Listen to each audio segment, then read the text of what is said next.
Alright, so this is my office here. You got a seat in that chair. Cool, thanks.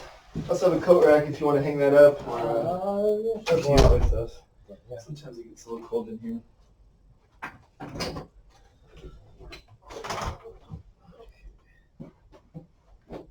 So your name is Casey? Yeah, legally Kenneth, but I go by Okay. KC, my initials. Okay. So Kenneth, today, everything we do today will be audio and video recorded. It'll be completely confidential, but is that okay with you? Yeah. Okay, it's just for both of our protection here today.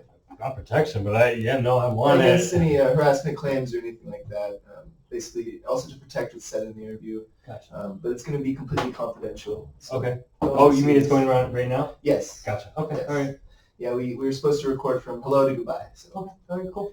So before we get started here, I have a consent form. Take your time. Feel free to read through it. It's basically giving me permission to place the sensors on your body today. Also, a release of liability from any negative results that may come from the test. Okay.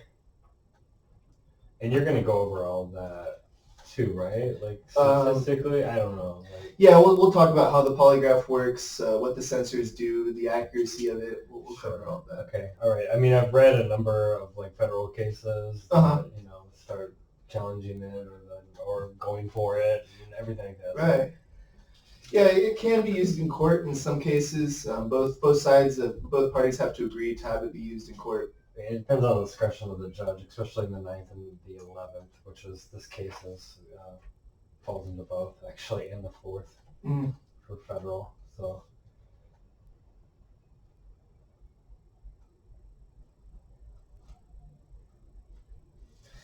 And after we handle the consent there, then we'll talk about what's going on today.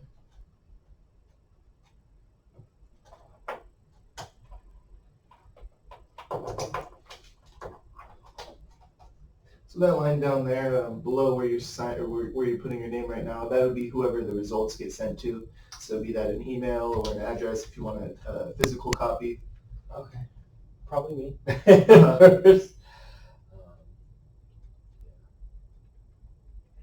Oh, you mean this line? Yes, that's correct. Oh. So that'll be whoever you want the report sent to.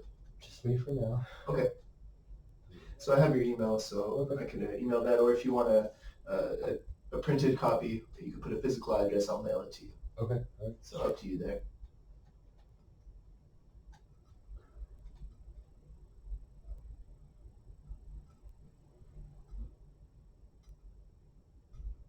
So also no one can force you to take a polygraph, right?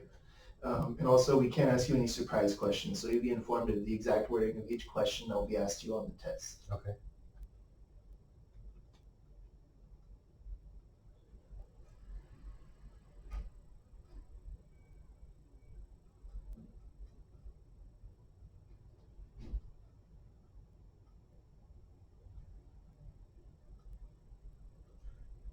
Perfect. All right.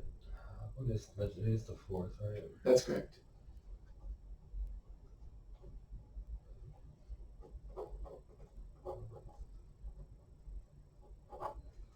Okay. And I'll be the witness here, so I'll give that a sign myself. Okay.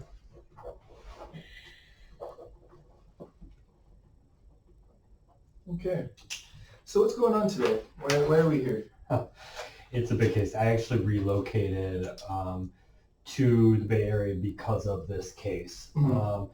Several years ago, God, this has been going on for 6 years, and this is insane, actually. So about 6 years ago, I had my car broken into when I was at work, and I had medication that I had backed up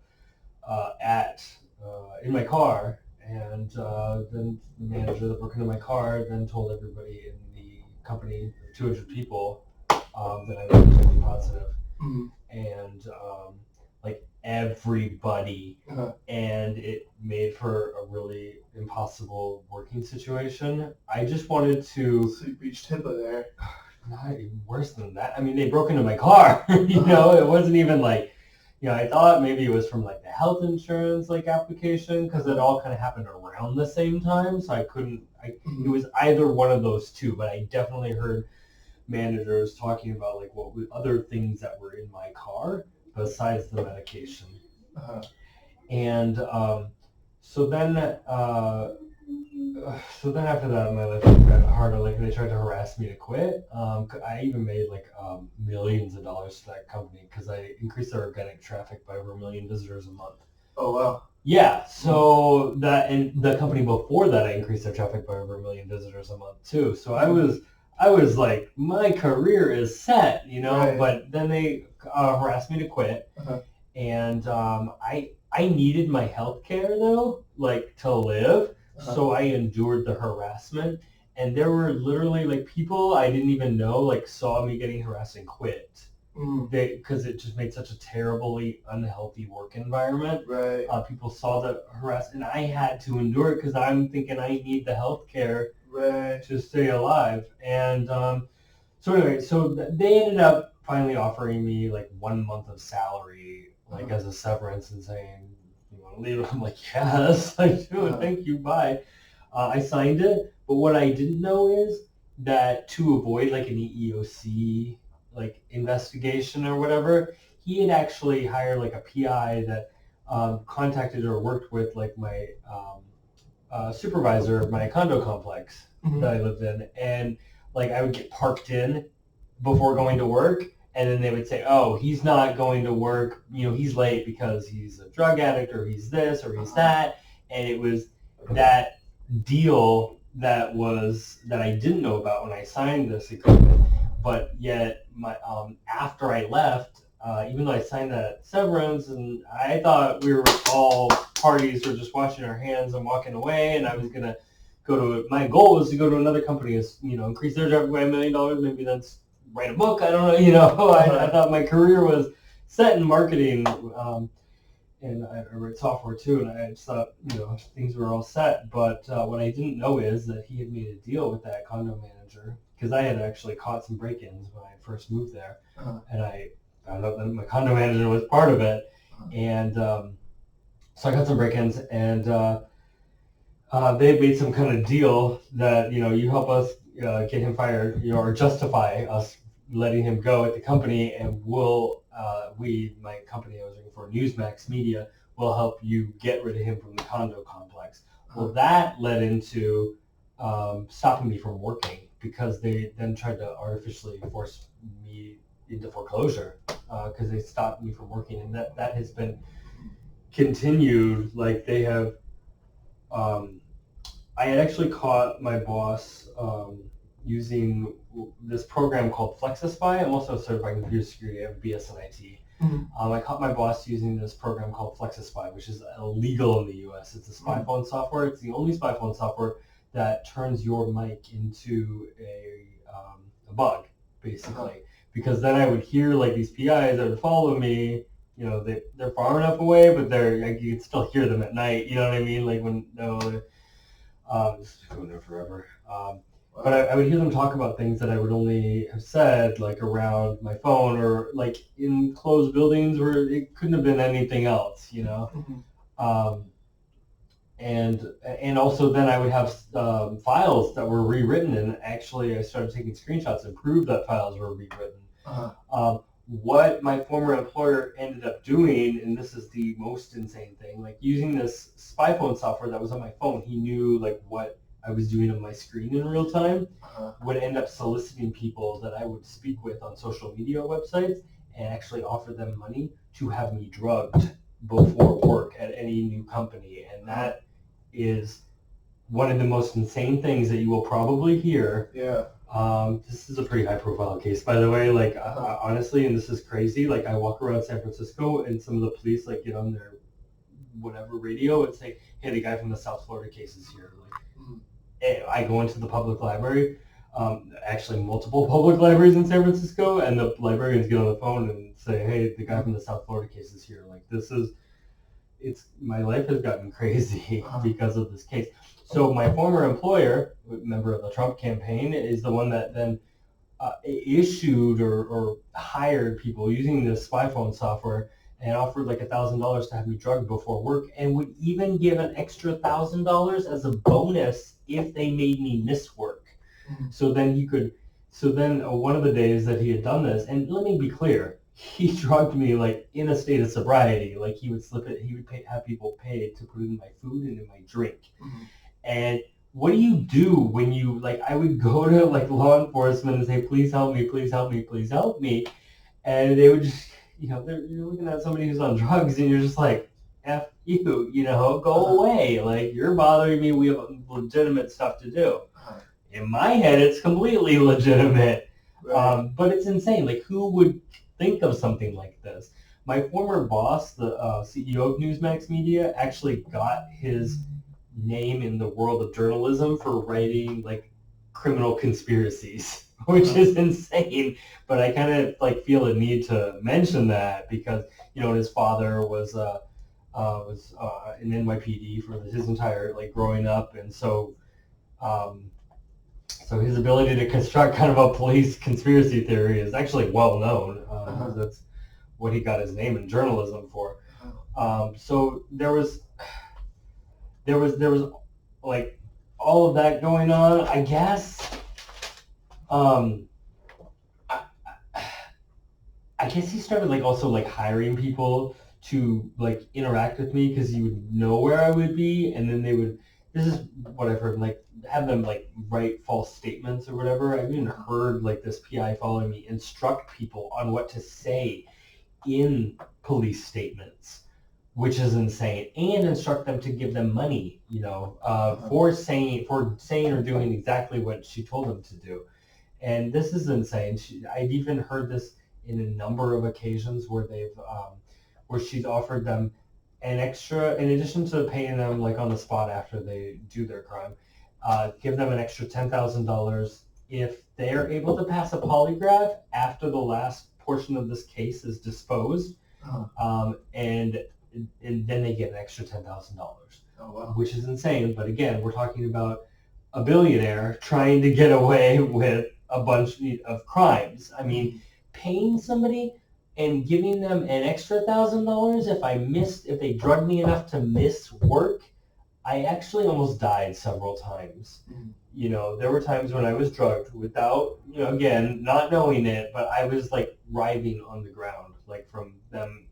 I'm sorry, this is, like... Yeah, we can take a break at any time, too, if you need some fresh air. We're no rush today. Yeah, no, it's always like when I get into that, because like I almost died several times, and you're running to the police and you're saying, hey, please help me, please help me, please help me, and no one wants to help you, because what I also didn't know at the time is part of those false statements that he was paying people off were to say like, oh, he's a drug dealer, oh, he's that, and I'm like, leave me alone, let me live my life, like, let me go back to the workforce and just leave me alone.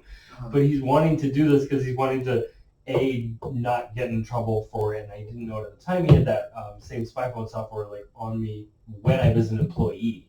So he absolutely wanted to avoid a police investigation and prosecution.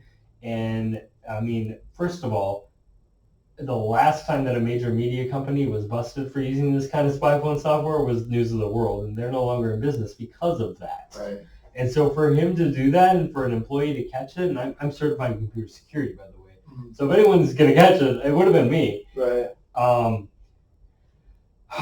So that's been my life. Like, he's had me drugged before, like, in every company since I have left there, which is insane. But what he does is he preemptively contacts those companies before he even start working there and tells them, oh, he's not going to show up to work. Oh, he's not going to, he's going to show up and he's going to be messed up.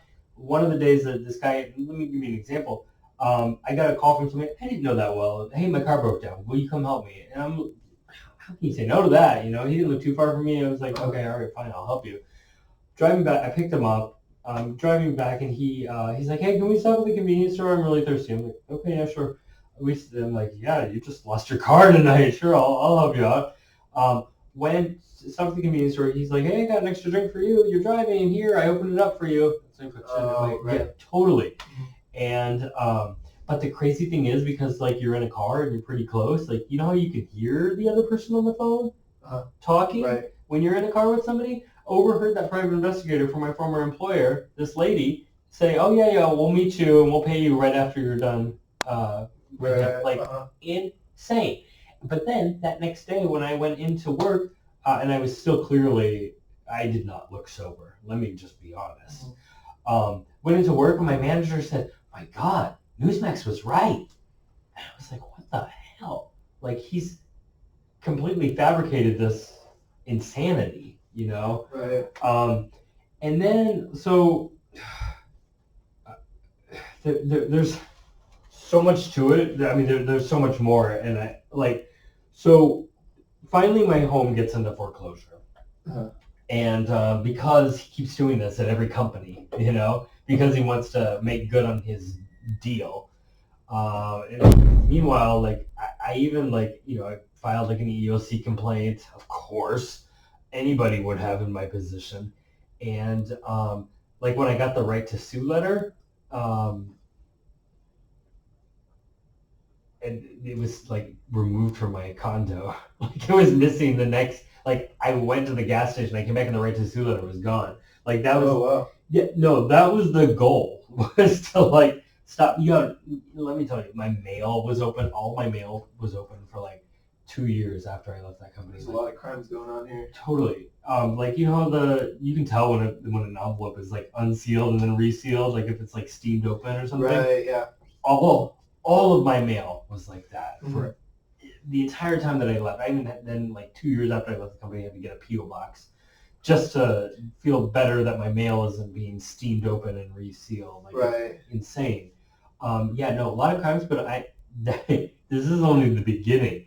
So what I didn't know is all those police statements were all those statements that this PI was building up was actually trying to make me look crazy, like paying people off to make me falsely look crazy. And I say that because when my property is in foreclosure, when it finally went into foreclosure, it was actually, it said, hey, you know, you've missed 3 payments. And I was like, okay, well, I sent it. I thought you got it. So let me resend. Here you go. And they didn't cash it and then continued with the foreclosure. But there was a letter that was posted on my door that said, hey, we got it. Everything's good. Don't worry about it. We'll just continue on as normal. I didn't know that the legal proceeding had, like, you don't just send a letter like that, like a legal proceeding had started, you know? So I never showed up for any of the hearings. Didn't know anything about it. My neighbors were actually ripping off the certified letter, like the delivery stuff. Like I never received any of it. Then finally, one night, I heard one of my neighbors outside of my condo say, he's going to get evicted and his property, he's going to lose property, and he doesn't even know that the court case is still going on. I was like, excuse me? I went online and I looked all that up and I was like, oh my God, it's been going on and it's been, you know. So I wrote like a motion like to reopen up the case or whatever, saying, hey, I didn't know anything about this. But the thing was, I wanted to go into discovery so badly to get like, to write subpoenas to get these social media websites to get these solicitations online. Like that was my entire goal. Like I was finally like, okay, fine, the foreclosure can be the prima facie case to let me do that.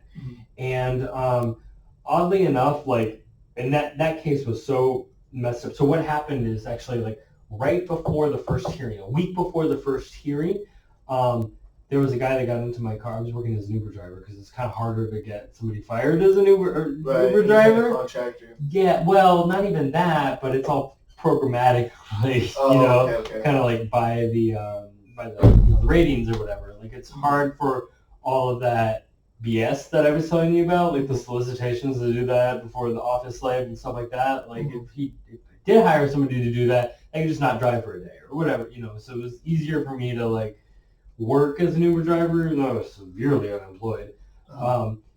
So he had actually, because he had that spy phone software on my phone, had actually concocted a plan to put somebody in my car to create a problem. Right. And so right on the second that I had dismissed somebody that was supposed to be on a corner to not, that was supposed to be there, he shows up. And I'm like, get out of my car. Like, I just canceled. I have to go get somebody else. He's like, no, you're going to take me, and I want you to take me now. And I'm like, no, like, literally, like, get out of my car now. and he wouldn't leave my car. And I was like, I don't want you in my car because we've been fighting for the last 5 minutes, and I can get fired if I get, a 1 star. They let drivers go if they get below 4.6 stars. So I was like, no, get out. I'm not accepting your request. There's somebody that's waiting. Get out, get out, get out. And he said I wouldn't get out. I read a news report about a cab driver that when somebody wouldn't get out of the car, they ended up driving them to the police station. I warned him 3 times because I actually had worked for the sheriff's office before that. And I said, listen, if you don't get out, I'm going to take you to the police station and they're going to deal with it. And I'm going to go pick up this person. He said, fine, I'm not getting out. And that's when I 100% knew that it was a setup to get me fired. Right. Oddly enough, then, so he didn't get out, and we're like 2 blocks from the police station. He reached around like in the middle of the intersection and started like choking me because he's like, let me out, let me out, let me out. I'm like, I'm driving. You're acting crazy. Like, I'm going to the police station. The police didn't end up arresting him, actually, when they ended up coming. Did you press charges? Yeah, and they tried to, and there was a whole case, and that was part of it. That's all crazy. But because there were a bunch of witnesses, and they actually this is the weird thing that made it a weird legal conundrum. They actually pretended like they were going to arrest him, but they didn't, because I didn't know at the time that I was well known by local law enforcement because of all this BS. Because in addition to the work stuff that I have already described, the same setup they would do and pay people to drug me without my knowledge or consent, and actually instruct people to dump me in the street like half a mile from my home. Like, I'm not going to drive you to your home. Like, you're so messed up, like, whatever. I'm not going to drop you off at your home. We're going to drop you off half a mile from your home, and in the exact block where they would drop me off, somebody would be waiting with a camera. Like, that was insane. And one time that somebody even said, as soon as the guy's like, no, I'm going to drop you off, and it's going to be right here on this block. Get out now. Got out, and somebody was waiting there, and they said, help, help, I know that person. He's got a gun, and got onto 911 and called. And I was terrified because here I am drugged and I'm going to get this. What I was really scared about is that I was afraid to actually go home at that point because I know enough about the law that if somebody claims that there's a weapon, then that's a way that you can search into somebody's property. Right. And so I was afraid that, and I had already heard about some of these false statements that were purchased from the PI about trying to say that, like, people saying, like, a drug dealer or this or that, which 100% not. And actually I'm disgusted by the concept because actually my ex is a director of a treatment center, and I was on the board for like a 12-step, So I was actually disgusted by even, like, when I found out I was being framed for that, or even like by the statements or whatever, like I was part of me was like, could you frame me for something else? Not that somebody has that, ability to be like framed for whatever they choose, but I was disgusted by that. But that was the reason, now I know that was the reason why the police wouldn't help me when I kept going to them and explaining to them the situation as I saw it. But I didn't know all of this like backstory that was purchased by this. People were making statements to the police, and so they were collecting all this alleged evidence against you, so that's how they knew you so well? Right. Okay. That's how they knew of me, and I had no clue that this was all going on. Is this in Florida at this point? This is in Florida. Okay. Yeah. So let me just, so that's why they didn't arrest the guy, because they were like, well, we're trying to get this guy arrested. We can't just let, but unfortunately under the law, like, they created a situation where they basically said to people, hey, you can do whatever to this guy. You can choke him. We're not going to arrest you. Right. And under the, like, there's the famous case, Duchesne v. Winnebago County, where you can't, like, it basically said, hey, the government's signing off on you hurting somebody. Like, you can't do that. And especially the only way that somebody could have not been arrested was if they're a lieutenant or above. They have to sign off on it. And so it was the police department acting in its official capacity. Mm-hmm. And so now it created a really crazy legal situation because I caught and proved it, actually, with the screenshots. And when I went and took a deposition about that night, and I explained about, like, the spy phone software and et cetera, the next day, the trip ID changed in Uber. Crazy. What does that mean? So there's the global unique ID numbers, which are like a 32-character unique ID that's specific for each trip.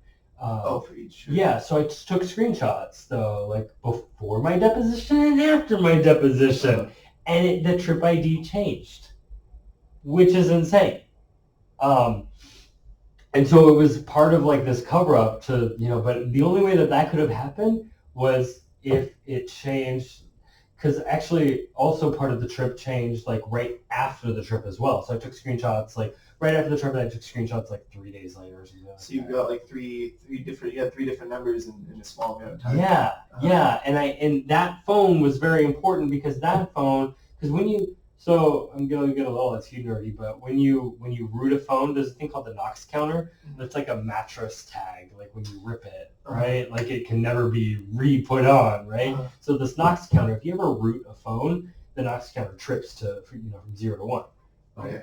So the Knox counter can never be reset back to the beginning, even if you like reload the operating system, anything. So if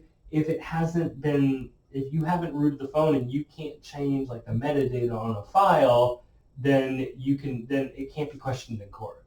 The Knox counter hasn't been reset and your date and timestamps are here. So that's why that was important. And then I started taking videos of some of the stuff too.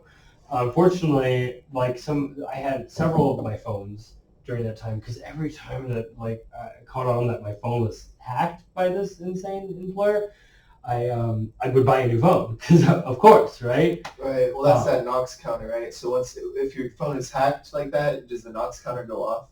Well, it doesn't. I don't know if the spy phone software doesn't trigger it. I guess because it wasn't something that I had done. Oh, okay. I'm pretty sure from my research, it wasn't something that I had done, but it was something that if somebody hacked the phone, that was different.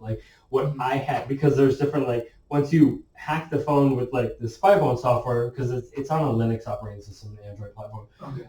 So when you hack it with the spy phone software, you're actually then creating multiple user accounts, right? There's a lesser secured account that you don't have access to because you don't have the ability to alter files and alter, so there's this. So basically, yeah, you have now multiple user accounts, but you can't see all those other user accounts. Okay. Because your phone is hacked, and that's the point. You're not supposed to be able to see it. So basically, So driving off with somebody, and they tried to change the data to say that I drove off with him without, he was a passenger in my car.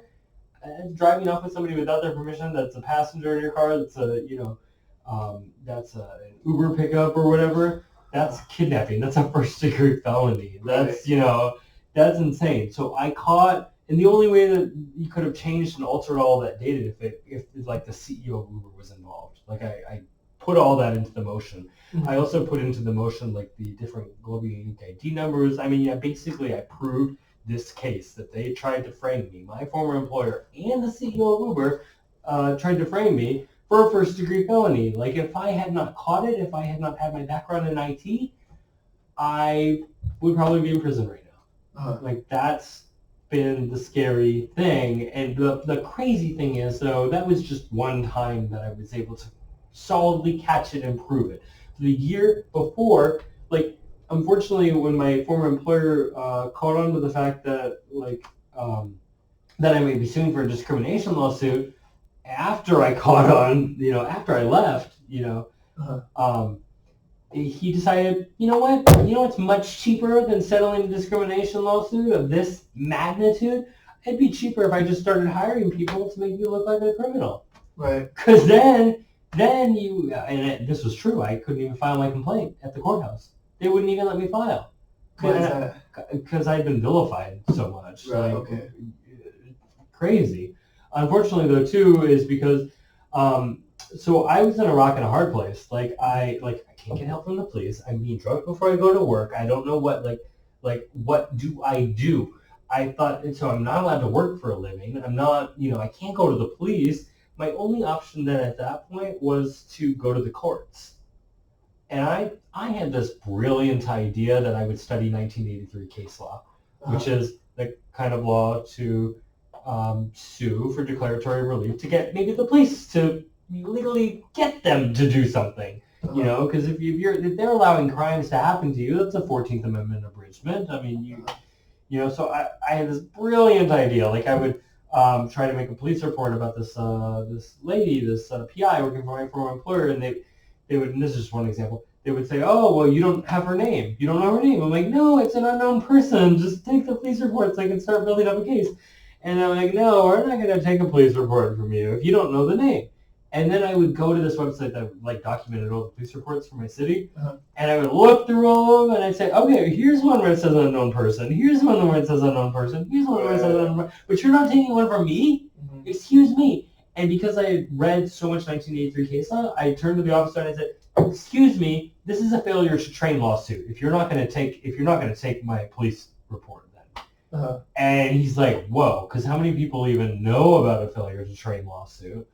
So then all of a sudden it was like failure to train. If under the law, like if you fail to train your employees, if you're a municipality and you fail to train your employees in something that leads to an abridgment of the U.S. Constitution, then you can sue the municipality to follow the U.S. Constitution.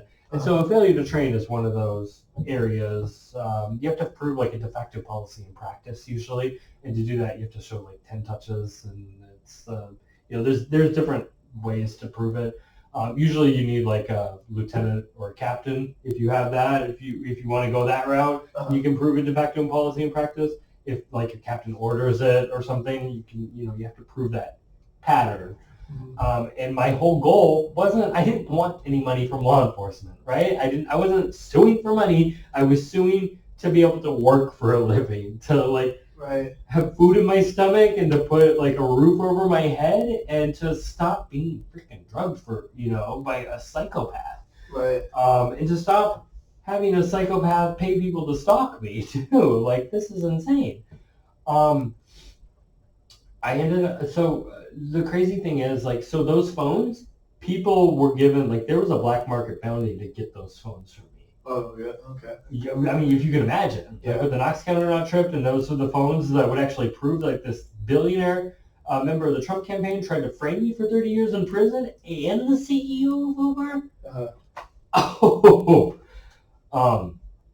Crazy. So what I didn't know at the time is that there were two different cases going on during my foreclosure case. They were actually signing orders during the case. They were actually signing, they were giving me a copy of one set of orders, and then they were actually, because what I didn't know is that they had, their goal was to steal the phone from me. There were several phones actually that could prove the crime, but they only thought one at the time.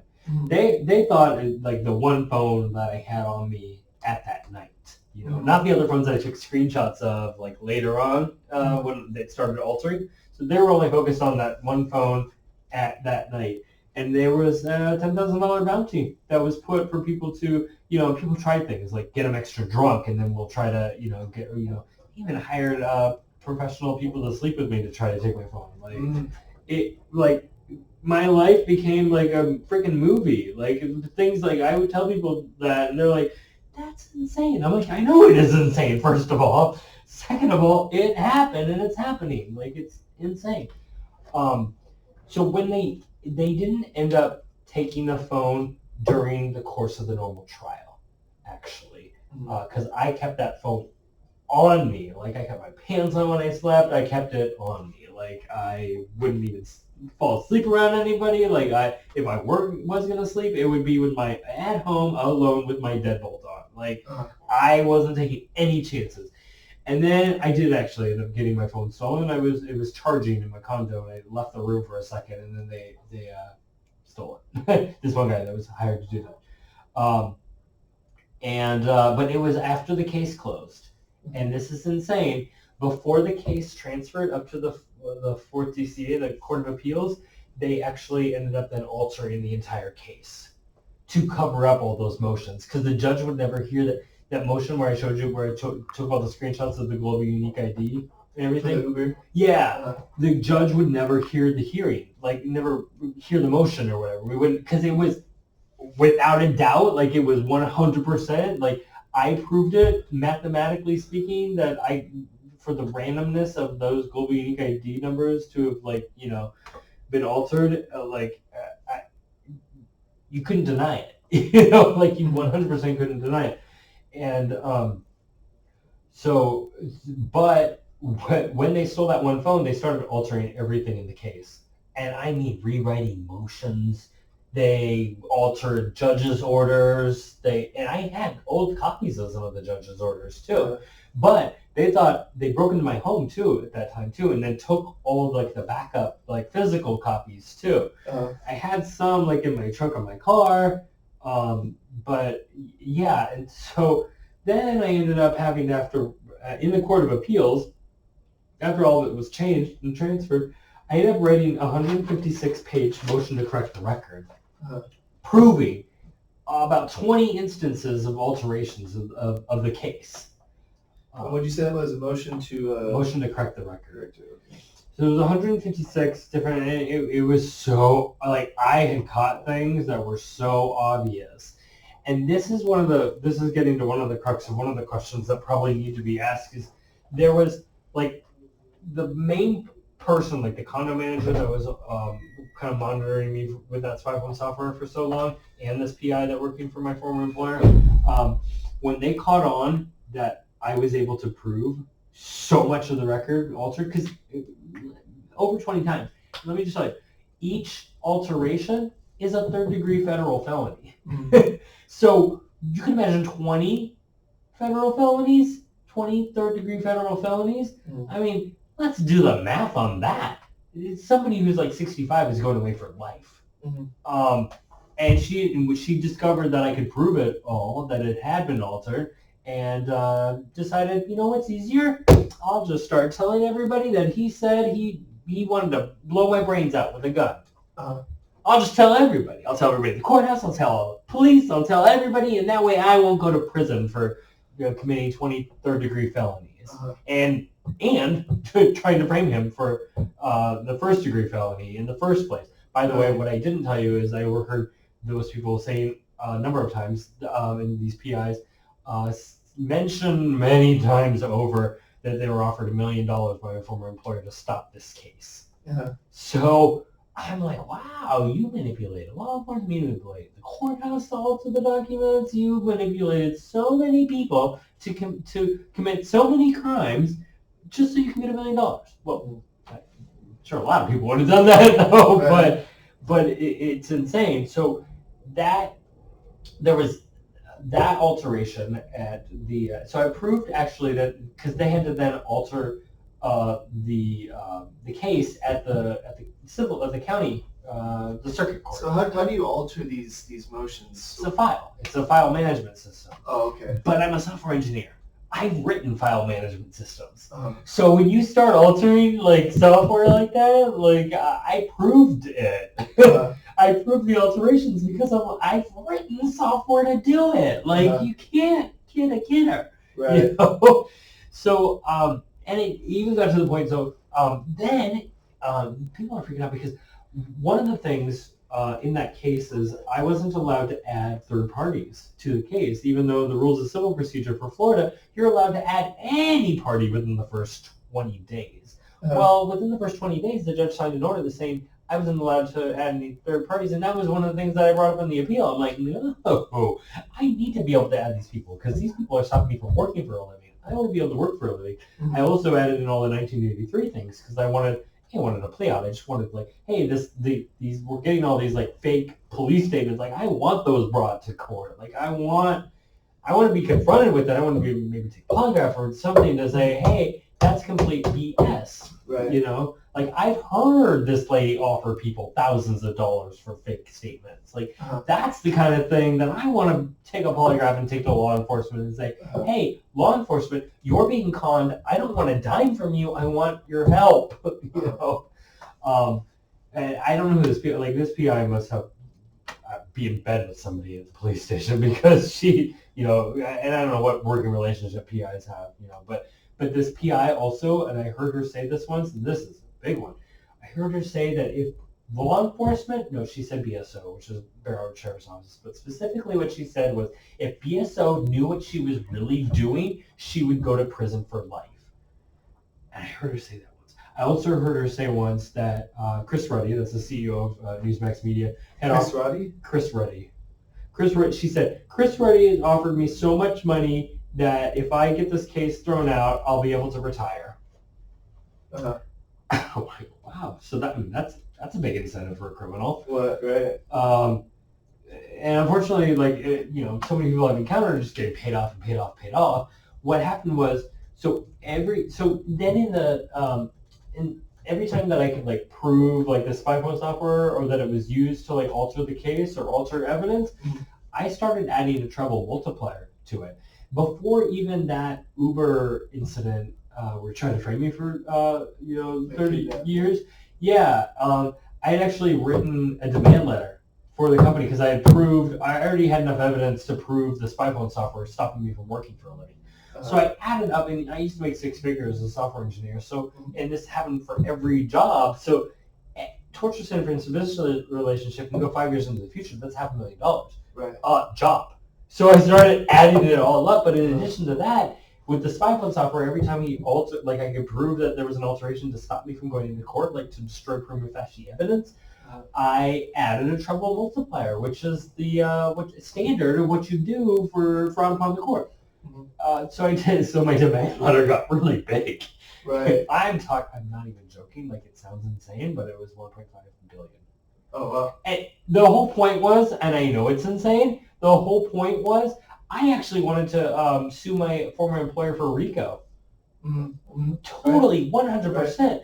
When my boss would not, when law enforcement wouldn't help me, I started doing some research. I told myself, you know what? I'm going to stop you from doing this to anyone, from doing it to me, I'm going to stop you because you are a freaking criminal. You are using the profits from this major media company to commission crimes against people. I've almost died several times.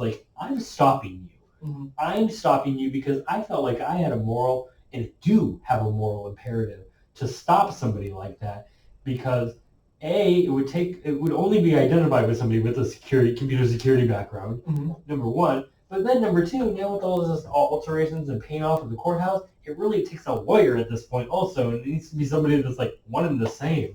Right. In addition to the alterations at the circuit court, when it went up to the Court of Appeals, this is insane because the Court of Appeals, they cross their T's and dot their I's, they set common law.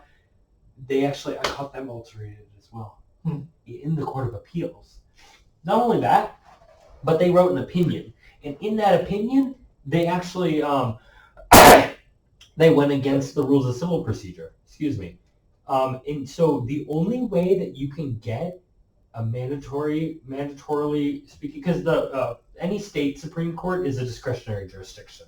However, in the Florida Constitution, you get mandatory jurisdiction if they go against either the U.S. Constitution or the Florida Constitution. In my case, they went against the. Can I pull my nose? I'm sorry. Oh yeah, of course. In my case, they went against the rules of civil procedure by not allowing me within the first 20 days to add that party.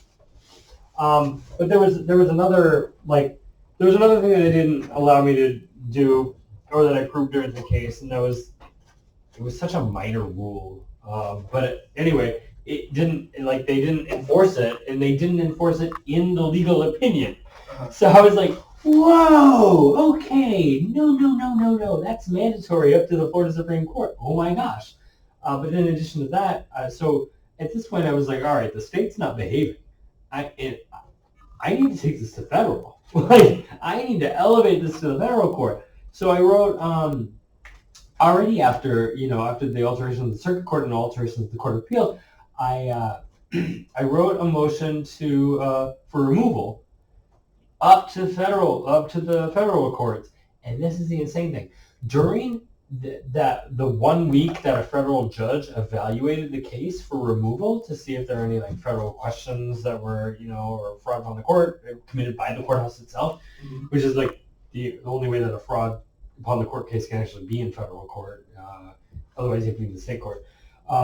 During that week, actually, I caught them altering the docket in the Court of Appeals, which is like, oh my God, I cannot believe that. Like, and when I say I caught it on video.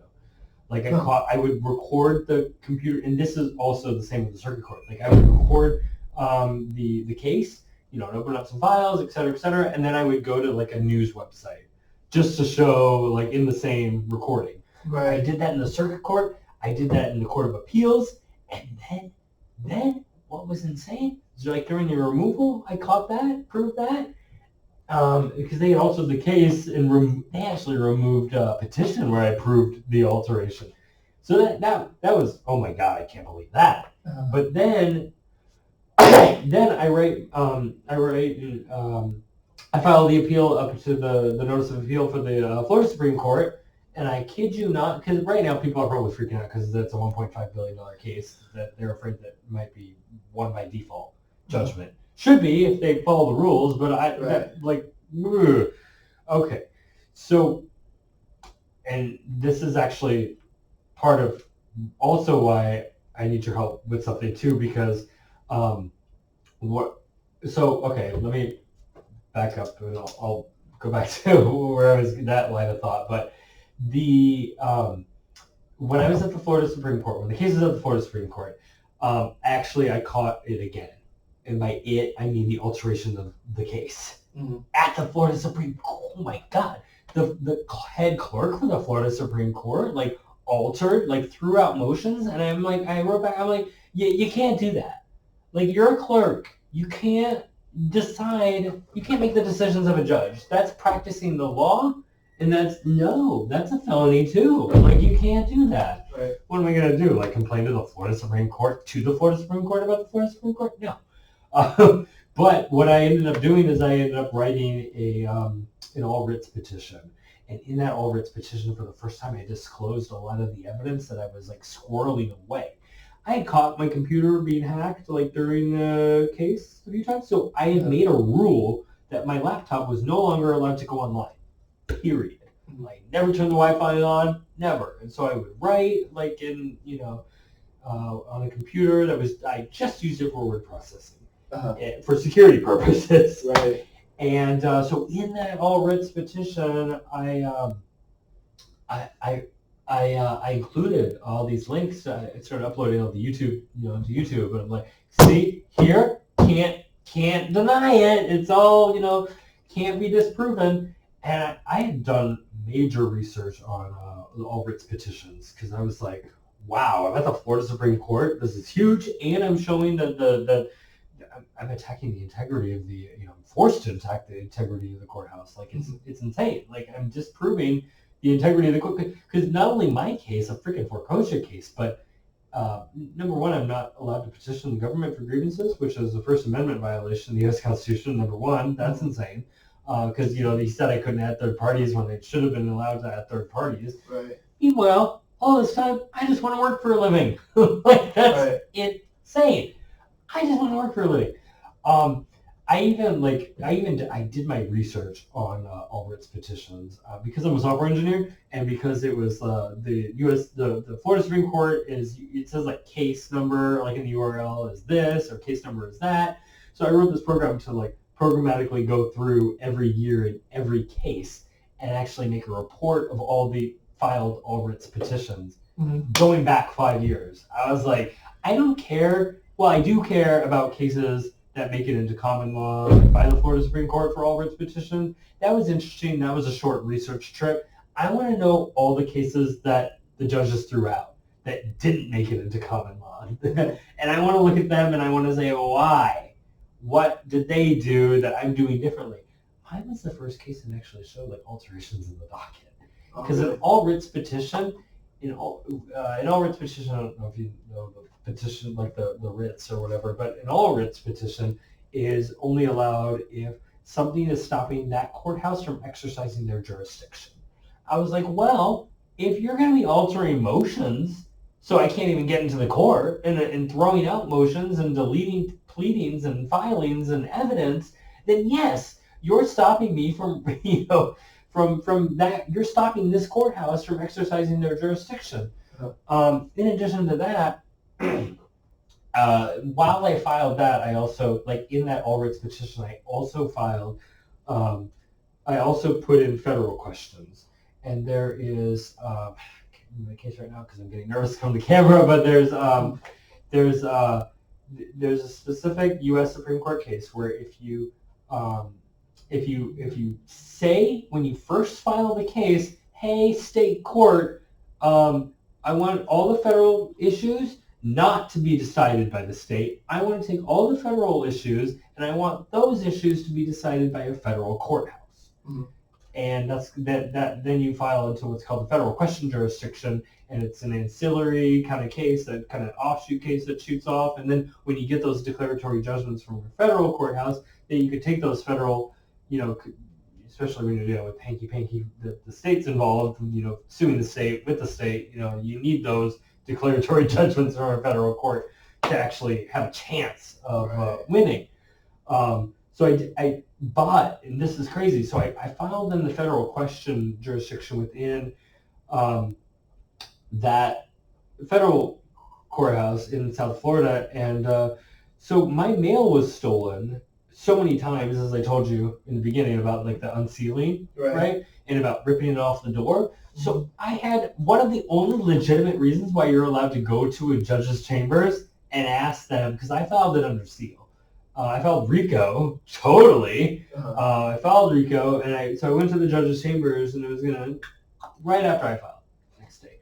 And it would say, hey, how am I going to, like, if I'm getting mail stolen from me by the criminals involved in this case, how can, and I'm a pro se litigant, and you can only do it by mail, like, how am I going to find out what your response is? Number one. And how am I going to 100% know that response isn't altered? If my mail's unsealed, then they could, put something else in there, and then, like, how do I know? Right. The weird thing is, I'm starting to knock on that door, and I hear them talking about my case. I don't hear them talking about my case like anything that I legitimately filed, because it was filed under seal. I heard them talking about their version of my case. And this is the weird thing. When I was at that federal courthouse, usually I file and the windows are open, everything like that. Nope, didn't happen.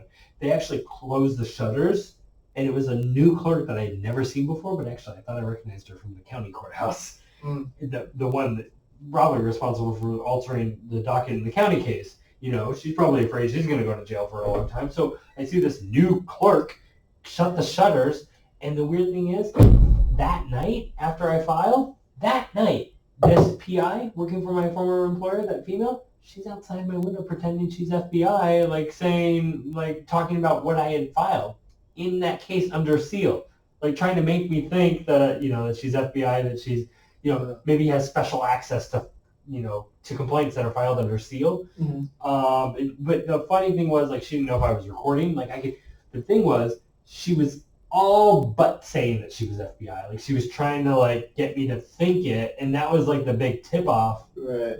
A, number one, that she wasn't, but B, I actually heard this, and this is the same lady that said she'd go to prison for life if she was, Right. What I didn't know, this lady also, what she had forgot, because she's a good liar, but she's a pathological liar. What she had forgot is that 2 years before, I had actually heard her say once, after I was drugged and local law enforcement had written me off, helping me, she actually said in her hubris, now the only people that can stop me is the FBI. So she's pretending to be an FBI agent then 2 years later, but then before that, she had actually said, so I was like, j'accuse, I was like, you're lying. But the crazy, I didn't know how bad it is that other parties that have an interest in the case, go and talk to a judge, outside of the courthouse. No, that's so bad. It's illegal, right? I don't know if it's, there's a special act for it, and it goes to it depends on the level of it, because judges are protected by absolute immunity, but there are two things that can overcome absolute immunity for a judge, and that's collusion in the case, and that's sounds like what this is. Maybe, but I feel terrible because I know that federal judge A has a great reputation, but B, they probably went with all these fake statements, Oh, I see. Yeah. And said, hey, look at all these fake statements. This guy, we just need more time to arrest him because he's a psychopath. And even though he caught our billionaire boss, like, trying to frame him for 30 years in prison, like, and he tried to blow threatened to blow somebody's brains out, and, et cetera, et cetera. So we just need a little more time to get him arrested. So if you just buy us a little more time, so then she basically closed the case and threw it out. And of course, I filed to have that, and that's where we are right now, actually. And this is the crazy thing. I had called the courthouse. I called the federal courthouse, and I heard the clerk in the 11th Circuit Court of Appeals say, hey, it's the guy from that South Florida case where everyone thought he was crazy. Do you want to talk to him? Like, they actually decided to sua sponte, the courthouse decided to put my case under seal.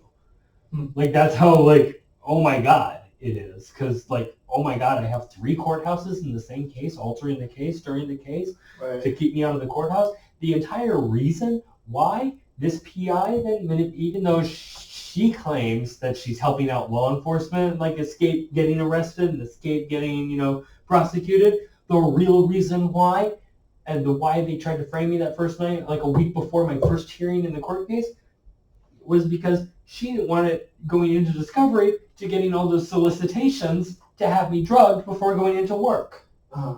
That was the entire point, and now she, unfortunately, and she's clever that way, like, put cops in the middle of it all. So now I'm having to have to deal with, like, getting past that blue curtain or whatever they call it, and I don't care. Like, I want to go to the police and say, I don't want to sue you. I just want to stop a criminal. Shouldn't that be what you want to do too? Like, that's, and that's unfortunately, so now this is crazy. So, after my home went into foreclosure, and I kept fighting it. The case is still going on, but it was foreclosed and sold, and I had to go live with my family in Virginia then. Mm-hmm. I'm living with my family in Virginia. Guess what? PI still followed me. The crazy thing is, though, like, during the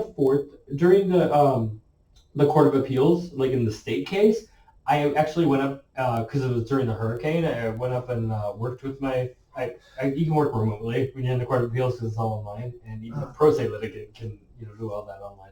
So I went up and stayed with my mom and drove Uber for like 2 months up in Virginia, and worked on the case when I wasn't driving for Uber, and because I had caught on to those alterations of the docket, I left backups with my family in Virginia. Right? This is the crazy thing. My brother, when he came to stay with me like 6 months sooner, was one of the people that were actually hired to make a false statement. Who was? My brother. Because he was, I drove up to Tampa was 4 hours away to help him out in a bad spot. Like, I went and got him. He didn't have any money, so when they offered to pay him like $1,000 to make a fake statement about me, he's like, yeah, like, I even one day before I was knocking on the door, I heard him talking about like a PayPal account and whatever. Like, I had heard it. I had bookmarked that, moved on. But when I was talking with my mom, what I didn't know then is I had that spy phone software on my phone. I'm talking to my mom, that condo manager and the PI that want to get away with breaking all these laws over here, that, oh my God, he has backups. Mm-hmm. So they sent my brother, who lives in that same, because I called when I was in Florida, sent my brother in the same town in Virginia to go over to my mom's. I hear my brother in the background, like, yelling at my mom, don't help him, stop, delete the evidence, remove it, like that kind of, and my mom took like an hour, and she's a paralegal degree. Uh-huh. She advocates for veterans. She works in computer files all the time, right? Magically, she couldn't figure out for an hour how to send the files to me. And then after that hour, she started sending those files to me, and they were the altered files now. Mm. But now that's awkward, right? So my brother has been blackmailed. They would threaten my brother with 30 years in prison, and threatened a lot of people with 30 years in prison. Uh-huh. Like, of course I want to sue for RICO. Like, this, I'm sorry, this is a big case. Like, this is... a lot going on here. Yeah. I didn't even want to get into it on the phone with you because I knew it would be like... so, like, and unfortunately, like, now it got freaking crazy and awkward because now I have my like family that's been blackmailed by this billionaire. Like, it's insane. I actually had to end up leaving Virginia after that because he even started contacting some of my employers there, and I actually proved it, and that's part of why they probably put it under seal now. But I proved a connection to still being harassed 6 years later after I left the company. Who does that? Who still harasses somebody 6 years later? So, I'm sorry, you have a lot of notes. Yeah, I just want to make sure. I also might have to review the film later too to make sure that we get everything included here. There's a lot of moving parts here. There's a ton of moving parts, and there's a couple of things I want to clarify with you later, but I want to make sure that you get your whole story out. Sure. So what I didn't know at the time is actually, so part of this thing is, so I when I was in Virginia, I had the weird, like, when I was working at the local hospital system there, and that's when I caught on to the fact that, again, the smartphone software was put onto my phone. How do they install it remotely? You have to have physical access, actually. Okay. And for me that day, and this is crazy because, again, my family's been blackmailed, I woke up one day and my stepfather's in my bedroom, like, in the middle of the night. It was so crazy. I was like, what do you do? Like, I didn't put two and two together until I realized that the smartphone software, like, I mean, I probably, in hindsight, should have freaking barricaded the door every time I slept, but who thinks about that? That's insane. It's about as insane as somebody blackmailing somebody's family to put spyphone software on somebody's phone so they can get them fired from their job so they don't have money to litigate. Like, that's the insane thing, and they're trying to say I'm insane. Yeah, that was the weird thing, actually, when I called up the 11th Circuit, and they said, yeah, it's the guy that everyone thought was crazy. What is it? And that's actually one of the main things, though, too, that I want to, because when they noticed that I filed that motion to open up the foreclosure case, I actually had that PI threaten me. She threatened to have me shot if I didn't check myself into a mental hospital that evening. And a few minutes later, like 15, 20 minutes later, somebody actually, and this is probably, this definitely is a question, but somebody, like, they were far enough away, it was like the distance of, it was behind a Dick's Sporting, so it was a decent-sized store, but it was in the back of it. Somebody got out of the car, made one of these motions, had something in their hand, looked like a gun, right? And then went like that, and I went and checked myself in, like, I was so scared. What I didn't know is then they went to the judge again outside of court, that circuit judge, and then told him all that, oh, he's crazy. Checked himself into a crazy hospital. And and so the crazy thing is, I heard my apartment manager or supervisor or whatever, this lady that I had caught working with my former employer, actually, I heard her say before my first hearing, the judge isn't even going to let him talk. I said, that's crazy. Like, who said that? Like, that's totally insane. Sure enough, the judge didn't let me talk. Okay, so let me also, and this is a big major thing. My former, I ran the Webmaster Tools account for Newsmax Media when I was there as the SEO strategist. Do you know the Webmaster Tools account? You basically manage like all the domain profiles for the entire company, and you can like submit sitemaps to Google and say, hey, index these pages. You can do a whole bunch of stuff that a Webmaster Tools needs to do. But I saw all these like domains that I was like, oh, he has another company nobody really knows about. My former employer had at the time when I worked there a company staffed by private consultants for private consulting purposes, staffed by ex-NSA, CIA, and FBI agents. Okay, so who can have the knowledge to corrupt a courthouse or to manipulate so many people? And that's this company, right? What it was called? It was a German name. So there, unfortunately, like again, I need to write a subpoena for that. But it was a German name because the CEO speaks German, and that was like. But I had read I went to the website and I was like, oh my god, this is crazy. This is crazy. Since I've been in San Francisco, well, actually, let me fast forward a little bit. One of the I had one of the phones stolen from me when I was at the San Francisco Public Library. One of these 3 phones, right? With the Knox counter, the direct evidence, etc. I feel terrible, and I don't want any police officers to be arrested. So my goal is to just have enough to against Newsmax Media to file, because you can't double dip on damages, right? I just wanted enough to show, because they actually, this is another thing, probably test for, like, they had actually said that they had utilized abusive process to get the case thrown out from the Florida Supreme Court. Say that again? They specifically admitted to using abusive process to get the case thrown out of the Florida Supreme Court. Okay. And who is using this process? Abusive process. Abusive process usually is done by government entities, like employees.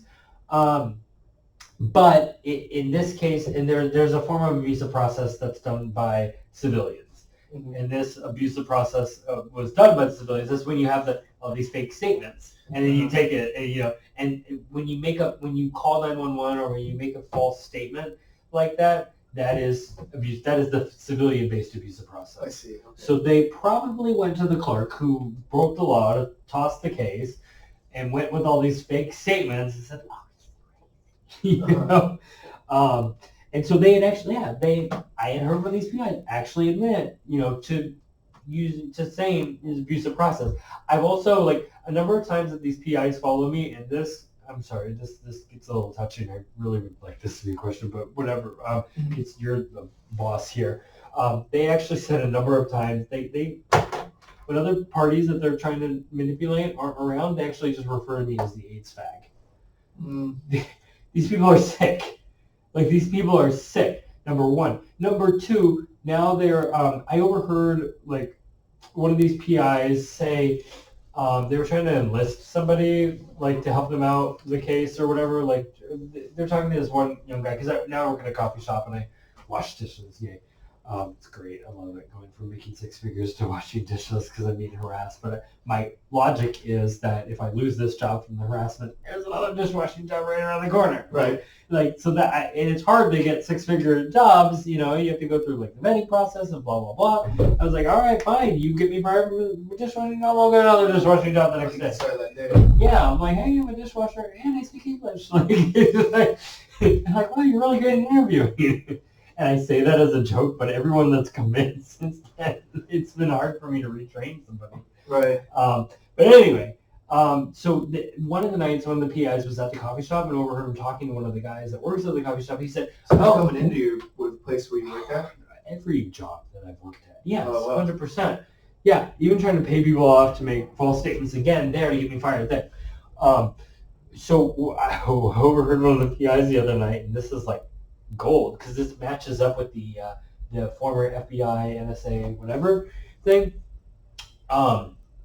What he had said was, or, hey, have you ever considered when you're done with college, he said, hey, have you ever considered maybe traveling around the country with us and getting people arrested for rich people? What? Whoa. Okay, and so when I've heard these PIs that have been following me, and they are good, let me tell you, whenever I've heard them say that they've never lost a case, and they guarantee clients that they will never lose a case. That's why there's been so many abusive, there's been so much fraud upon the court. That's why it turned into a $1.5 billion case, because this company, in their hubris, because they've never lost a case, because they break into homes, break into cars, break into, pay people off to make false statements. They break every law in the book just to stop this, to stop any case for their rich clients. Tell me that's not organized crime. That's a lot like it. And that statement and the other stuff, I definitely want, that tested for too, because, oh my God, and that's the entire point of it. And that's why the legislative intent for the 1970 RICO Act, and the 1970 RICO Act specifically is the civil version of the criminal, but it basically was saying, hey, civilians, we need your help. Like the FBI's only got so much capacity, but if you can bring a civil suit, like the entire goal of the Civil RICO Act portion of it is to financially drain a criminal organization so they can no longer afford to break the law. Right. Yeah. And so I have this $1.5 billion thing that's holding over the heads, but unfortunately there's this interwoven nexus with these 1983 complaints.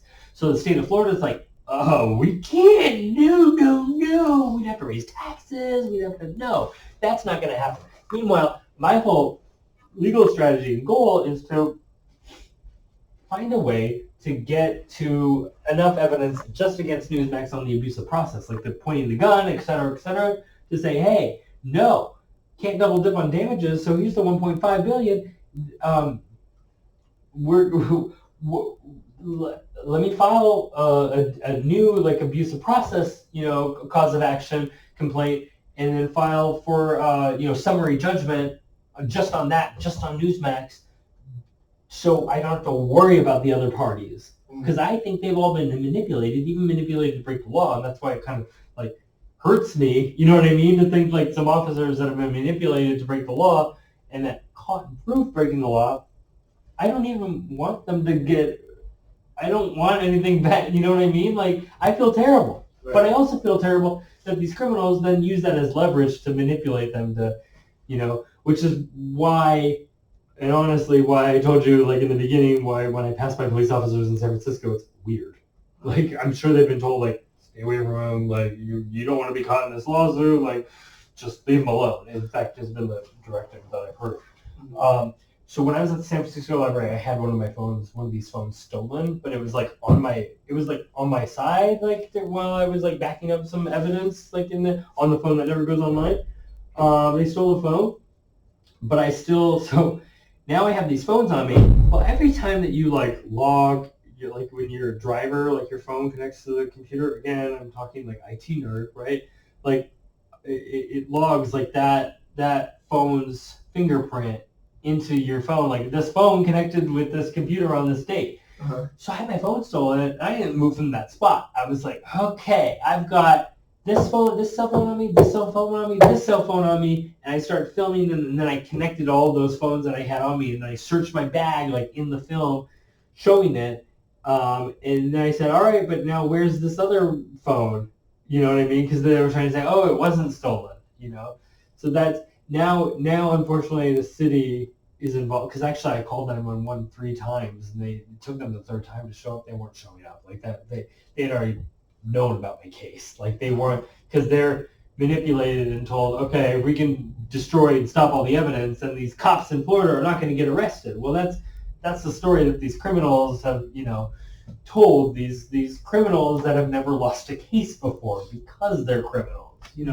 My entire goal, again, is that's insane. First of all, like that I even have, like to even think about the fact that I even have a $1.5 billion case that could be decided in my favor or could not, like that's insane. But my whole goal is I want the person who tried to frame me for 30 years in prison and then tried to frame me for all these other things and tried to kill me, that's the person that I want to lose the money. And also, too, I had actually heard one of these PIs admit to, before I went into work, one of the companies say that it actually said that Chris Ruddy has ordered him to be drugged before he goes into work.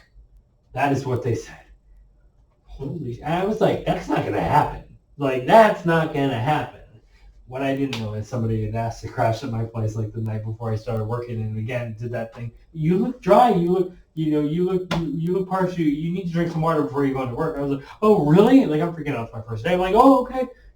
Drink. All of a sudden I'm out of it. Right. Oh my god. Like that's insane. And then I've heard them talking like right outside. Usually sometimes when people are paid off, like as soon as they leave my condo, I would hear them talking with this investigator, like maybe down the hall. Like they didn't even want to like lose him for a second, and I'd hear them talking about the case and hear them talking about, okay, here's their money, like it's insane. Like when you're dealing with a billionaire that wants to get away with like trying to kill somebody, like money's thrown around like crazy, and reality shifts. Like it's insane. I think I've given you pretty much the rundown. I've created some questions myself, but unfortunately they're the longest diatribe of questions like you've ever seen. You'll probably look at it and choke up and be like, that's crazy too long. And it is crazy too long. You take the black pen to it. Like you've heard pretty much my whole story, and thank you. How long has this taken, by the way? Hour 20 minutes. Oh my God. Yeah, no, we need to hear what you have to say. I appreciate it because, first of all, I go to law enforcement so much. I'm like, please listen to me, please help me, And I think as a result of this might change things, Because first of all, I'm the one that elected to do it. I'm paying for it. I'm saying, Okay. And I have a few things. Part of what we do as polygraph examiners, making sure that the subject is suitable to be tested. I know that how much sleep did you get last night? Probably I slept from like 10 to 5 or so. Okay, so is that about normal amount of sleep you get? Yeah. Okay, good. Yeah, and also when I've done my research, like I've never received any kind of diagnosis for schizophrenia. I guess that's the one. That was going to be my next question. Yeah, okay. Never. And nobody's even insinuated except for people that have been paid off in this case. Right. So I was going to ask, because you said that you checked yourself into the mental hospital under threats of... It was under duress, 100%. Right. It was not... So they didn't diagnose you with anything while you were there? No. Okay, good. No. In fact, while I was there, this is crazy. This is 100% crazy. While I was there, I found that in Florida has a law... Excuse me. Yeah, no problem. Florida has a law that, like, if you're in one of these places, like, against your will, you're allowed to, there's a grievance line that's by the state that you can call. And you have to, by law, post this posting, and they have to, by law, allow you to call this number. So I kept calling the number, and they're like, that's a crime. We only handle, like, if food's bad, maybe, if this is, that's a crime. We're going to patch you into the local police department. I patched into the local police department, and I started talking, like, 1983 case law, like, I think they're going to help me. And basically, I guess, I did box them into a corner, and they said, they basically must have called the director of that hospital and said, we're going to have to go there and arrest somebody, whatever, if you don't shut him up. Because I kept calling, right. And so then they ended up drugging me. And that was the end of that. Right, and they can legally do that at the hospital, right? Yeah. Yeah, I'd like to see those questions that you have written down. What I think that we might end up doing here is we'll have you write a statement, and we'll test you on the validity of the statement. Well, that's kind of where I was going with, but it's a long run-on sentence statement, so maybe that is because I did write a 156-page statement, which is insane. Yeah, it'd be hard to polygraph test on that. Okay. But that's why I have it cut down to, where are my keys?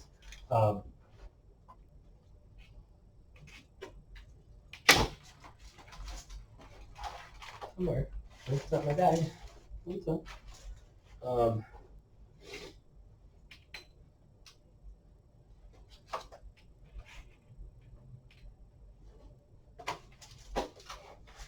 Great.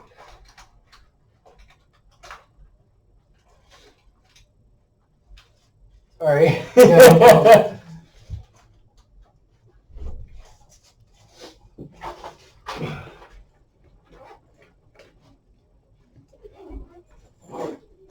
Oh yeah, that's just what I need. I'm not be able to get my keys.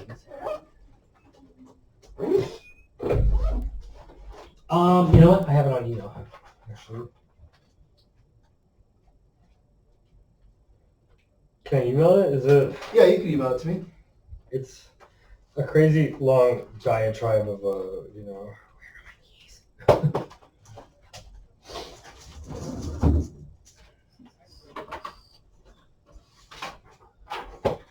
So this is usually the statement form that I use. So I know it'd probably take a lot more than that, but what we want to do is if we make a statement like this, we want to have, however many points you really need. The fewer points that we make, the more accurate and more reliable the test is going to be in the eyes of someone else. Yeah. If we could try and keep it down to maybe 3 statements or, a max of 4 statements maybe, and then we test you on the validity of those statements. So we test you, did you lie to me in any of the statements that you provided me with today? Yeah. Are you telling the truth about the statements that you provided me today? So one would be a no answer, one would be a yes answer. Right. Then we have some other questions lining the polygraph report for control.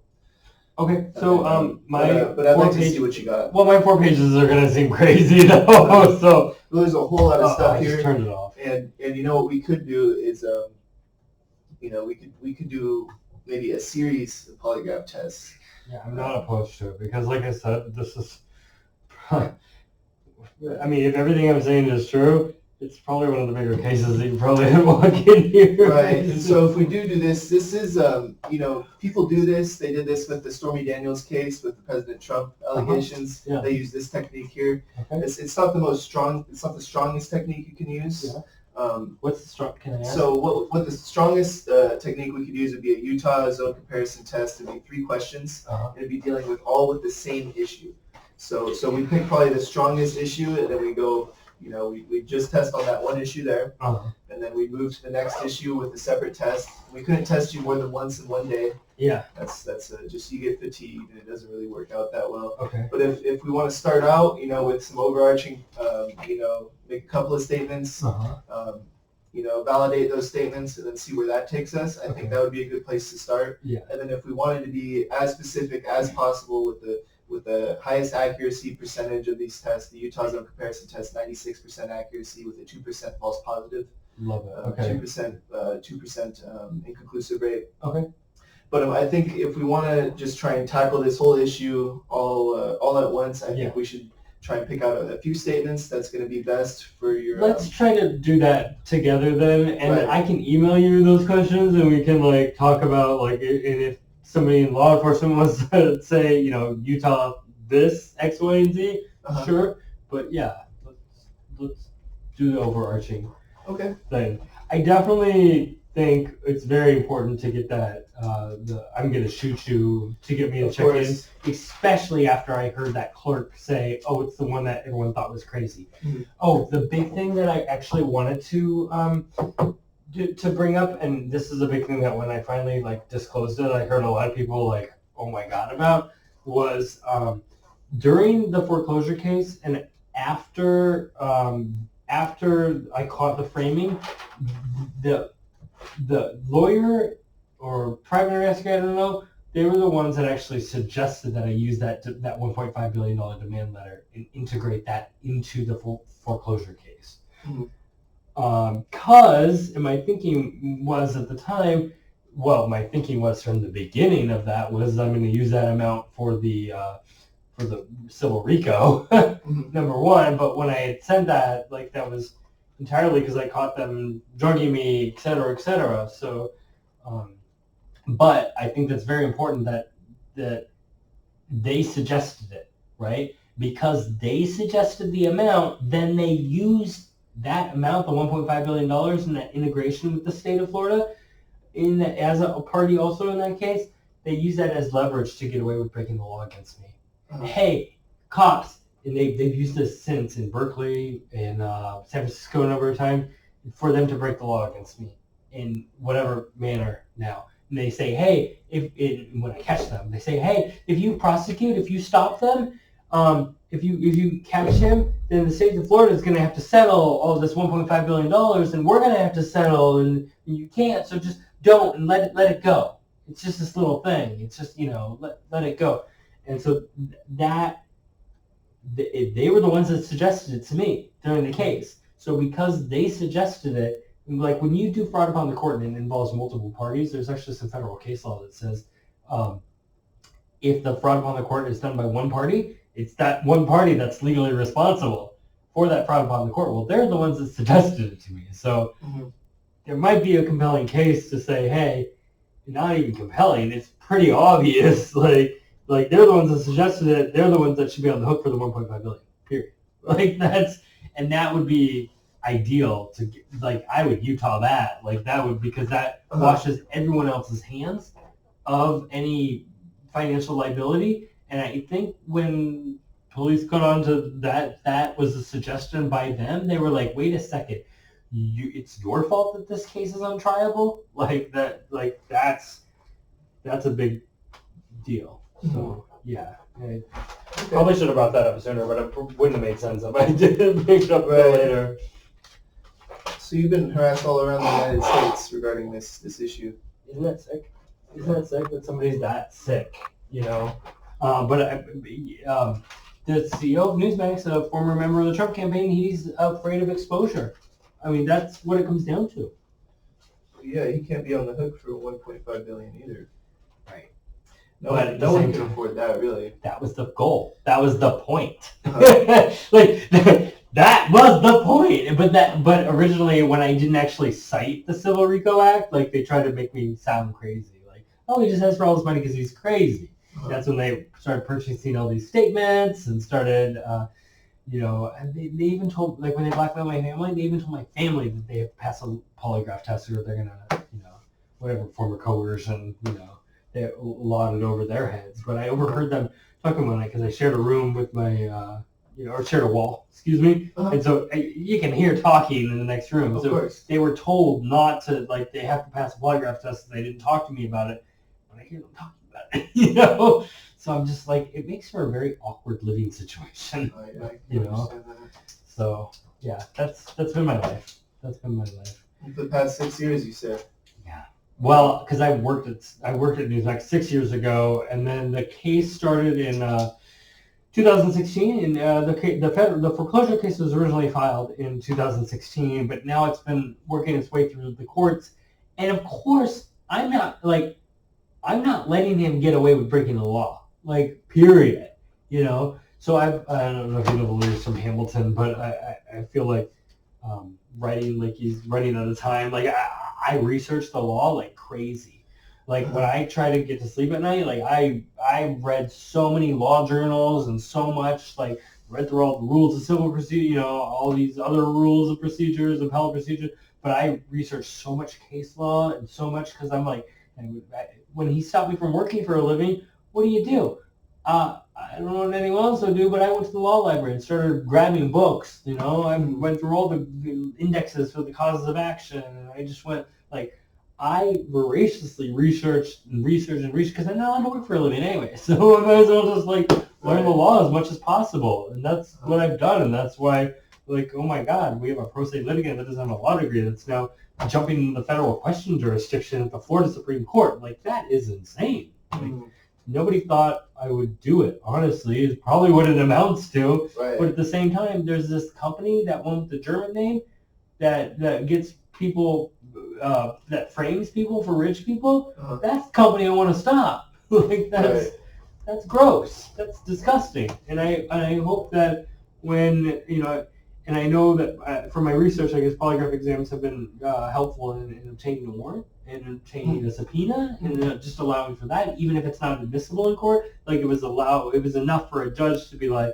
okay, yeah, take a look. Right, definitely. Especially when we're talking about organized crime, and especially when we're talking about capital felonies.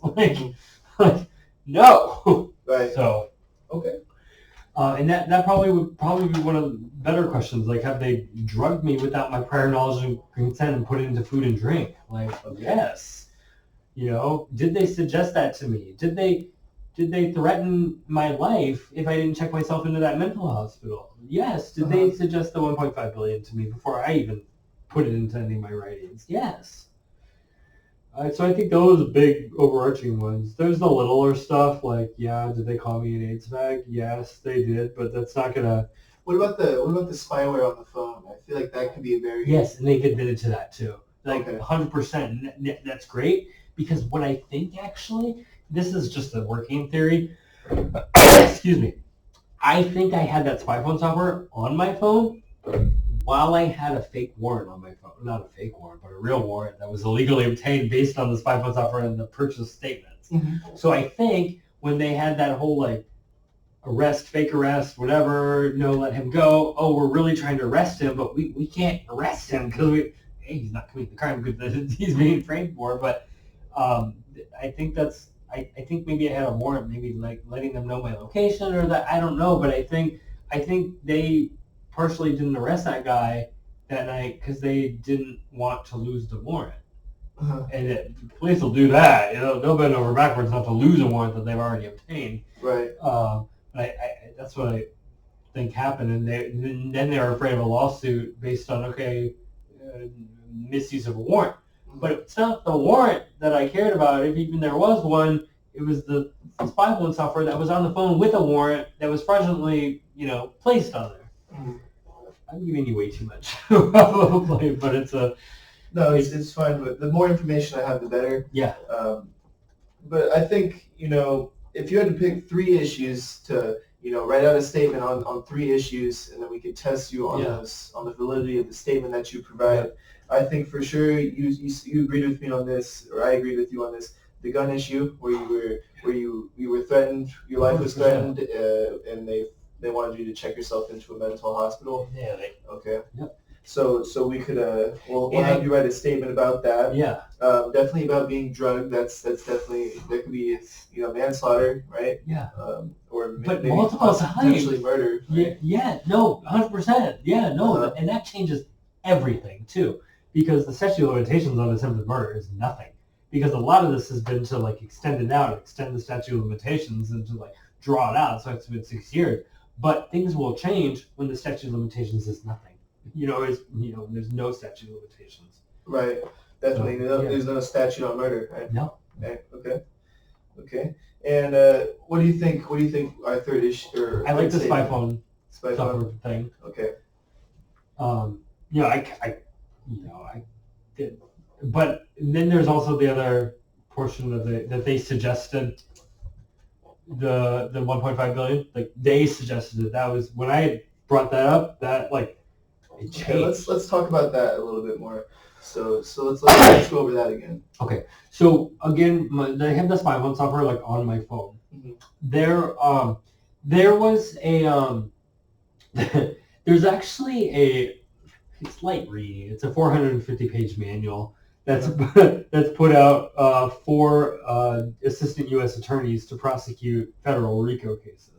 So when I was getting denied access to law enforcement to stop this, I was like, you know what? I'm going to stop you using civil RICO. So actually, I read this entire 450-page manual that talks about legal strategies that federal prosecutors then use in stopping RICO. And so they knew that I knew the legislative intent of the Civil RICO Act, and they knew all of their crimes that they were doing against me. So they they knew I would probably jump at it even though it's an insane amount, that I would jump at it to stop him. Right. Okay. And so what would your statement be regarding this? That it was suggested, they suggested it first before I ever added it to any of my pleadings. So they suggested that I add the demand letter. Okay, for the 1.5 billion. Yes. Okay. Because it was that amount that was then used as leverage to manipulate everyone else to throw all the judges to throw out the case and whatever. So why would that affect the judges though, the 1.5 billion? Because if you're the judge that signs off on 1.5 billion that the state's on the hook for, and you're a state judge, That would be the state, not the individual. Correct. Committing the RICO. Well, okay, it would be all the parties. Okay. And they were involved in it. Right. And if one of the parties can't satisfy the total 1.5 billion, then it would then go to the next party that could possibly satisfy the 1.5 billion. And unfortunately, because then it has a government nexus, the government can take that, is the safety net then, I guess, quote unquote. Probably safety net's a bad metaphor. But the government then is the fallback that can handle all the damages, possible damages. But again, the government was only a party in the case because of their fraud, their false statements, and their purchase, and me going to them asking for help, and me getting framed and not even knowing that I'm being framed. That's what? Okay. Okay. And the accusation of the blowing the guns, I never said that to anyone, and that's been a big thing that they've used to manipulate people. Huge one. That me going around like that I was threatening to blow somebody's brains out. Oh, right. No, that's been the big one that they've used and that they made up 3 days after. Involved a firearm. Yeah. Things get Right. escalated. Yeah. So I definitely, unfortunately, as much as I don't like kowtowing to their BS, like that's unfortunately got to be a major one. So, like I never said that to anyone. Okay. And I think for this, who would you be showing this report to? Police. Police. Okay. Yeah, or and possibly federal judge. Okay. Too. Okay, so what we need to do with these statements that we write then is they need to be concise and they need to be, leaving no room for imagination, right? They need to be concise, they need to be factual, they need to be based on your actions. Okay. So things that have happened, right? I saw the person point the gun at me, and how did you connect that? Minutes after they instructed me that they would hurt me if I didn't check myself into the mental hospital. Okay, so how would you word that? That's pretty like minutes. So minutes after receiving a text message saying that I needed to... No, not text messages. They were like a city block down, and they said it. So what they do is actually clever. They have one PI that's one block down, like, and then they have another one that's in the other direction that's another block down, and they say, "Hey, can you hear me now?" And then they'll talk, but really at me because I'm in the middle. Okay. Isn't that weird? Yeah. And maybe it's an FBI trick. Again, these are retired FBI agents, so right. Yeah. Yeah, I know in Panama with Noriega, they played heavy metal rock music outside where he was holed up for a week on end. This psychological warfare element. Yeah, that's kind of, but yeah, they kind of talk so I can overhear, but they do sound checks to make sure I can overhear, and that's, So what was happening when this whole incident happened? So they're on either end of you on the block. Yeah. Right, and so they're talking what they want other people to assume to each other, not at you. No, they have. Yeah, no, that's okay. So I could draw a picture. There's me in the center. There's them, and then they basically, this is the person that's actually making the threat, right? Blah blah blah. But then before they make this threat, they have this person on cell phone or radio or whatever they do. They say, "Hey, can you hear me talk?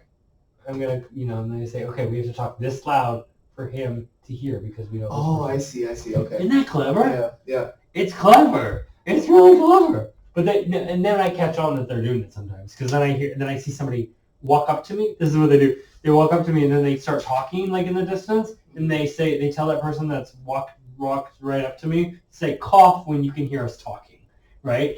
And that's something that I've noticed is a common pattern. Like then some random person, and this is happening in San Francisco, like some random, you notice when somebody like walks right up to you and then just goes and then walks away. And then you hear them talking in the distance, talking about your case. Like it's not to like basically say, "Oh yeah, no, he's crazy." You know what I mean? But they do sound checks. Like it's crazy. It's crazy. And again, we're talking about a billionaire trying to get away with murder. So, if money can buy it, just assume that it's a possibility. Okay. See, and then on either side of you, one of them, of course, they do the sound check. Yeah. Right? So then the one man threatens you and says, "Hey, if you don't check yourself into a mental institution, we are going to shoot you." Yeah. Okay. They didn't say, first of all, it was in 2016. So it's 17. But it... And where is this at? It is in Fort Lauderdale. They said we're going to hurt. We'll just say hurt, in general. But, yeah, we're going to hurt you if you don't check yourself into the mental hospital. Something like that. And say something close to that. Like, it's not even mince, but, yeah, they... Okay. Wow, when I came in here, I was like, no way, this is going to take 2 hours. No, yeah, especially with, something like this that's going to be shown to the judges, I need to make sure that I do everything in my end, right? And, make sure that I give sufficient information, especially if it's going to be brought before a judge. 100%. Yeah. It needs to have sufficient information. It needs to be concise. It needs to be factual. and I want to make sure that I get all these incidents laid out, so that way I could report what you said that these incidents were, and then of course you can provide those in the statement there. So we'll have what I am saying that you said, and then also what you're actually saying, and then we have the results of the polygraph test saying that what you said here is truthful. Yeah. And this is really common, especially in issues that have been emotionally responsive. I'm sure you've been put through hell and back regarding this whole incident here. I've had to cut my family off. Right. So a way to avoid, because having mental or emotional reactions in response to questions, especially with like rape victims, people who are victims of rape, or even being drugged, that's going to invoke those responses in your body. So in order to separate those responses, so it doesn't look like you're lying on the test, that's why we have you write the statements out, and then we ask you, did you lie in any of the statements? Okay. Right. So we separate that, so we don't get that reaction for reliving those experiences. Yes, 100%. And actually, I've kind of equated that to a rape victim, because of course, this is psychological torment. This is pretty disturbing stuff I'm hearing. And once again, everything is confidential. I'm sure this isn't normal. Unless I receive like a subpoena for the documents, then that's the only way something will ever leave this room. Oh no, I'm fine with people knowing like that. It's like, no, like this might be on the news. Like I don't mind. Like I want people to know how Okay. I'm a little nervous about the pre-existing condition thing, making news or whatever. Because what's insane is I've had to put that in court documents. Like when this all started, like I didn't have an empty drawer in my bedroom of empty pill bottles because I was afraid to even throw it out in the garbage, because I was afraid my neighbors would see it. Mm-hmm. And all of a sudden, I'm putting this in court documents at the Florida Supreme Court. Right, that's public record too, right? I hate it. Yeah. But I felt like I had to do it to be able to eat for a living. Like it's insane. Mm-hmm. And there have been days I've gone hungry during this case. Like it's crazy. So let's sum up this gun incident here. Thank you. So you said 2 men on either side of you. Well, I can't. It was not the same men, but can we say they threatened me? Okay. Yeah, I don't need to say that whole sound check thing because that gets confusing. Yeah, and we're not going to put that in a statement. I just want to. Yeah. I just want to make sure I have a picture here. They said it knowing that I could hear them. Okay. They said it. They said that they would harm me. They would physically harm me if I didn't check myself into a mental hospital that evening. Okay. And then minutes afterwards, they either had a gun or pantomimed a gun shooting me. Uh-huh. And let me tell you, I made it really quick to the mental hospital after they did that. Right. And then the person that admitted me in the hospital, I overheard this PI say that they called in a favor to have me admitted. Mm-hmm. What would you call that, pantomime? Okay. Yeah, and he had something to say. I can't be tested that I 100% saw a gun because, like I said, it was the distance of a Dick's Sporting Goods store, but it was far enough away. But it was close enough that I could see something in his hand and going like this and pointing right at me. And I was the only one behind the store at the time, so it was meant for me to see. Okay. Like it was the physical threat. When you have a gun pointed at you like that, I don't know if you never have, you're lucky. But I started running backwards, and then when he went like that, I tripped and fell. Like I was on the ground. Like I was glad I was on the ground. Like maybe it was less to shoot or whatever. Right. But yeah. No. That was fire or fright. That was crazy. Okay. So we'll cover that one there. We also wanted to cover being drugged. Right? Yes, and the incentive. The $1,000 incentive that I heard from multiple people because that's. And how did you know that they were offering? Because after they drugged me, and this has happened several occasions. After they drugged me, they would leave the room and then they would get on their phone and they would say, "Hey, he's definitely not getting. These people are hard up for money. They're like, hey, he's definitely not getting into work tomorrow. Do I get my extra $1,000 now?" And I heard that several times. Right. Several times, several different people, independent of each other, after I had been drugged without my prior knowledge or consent. Okay. What?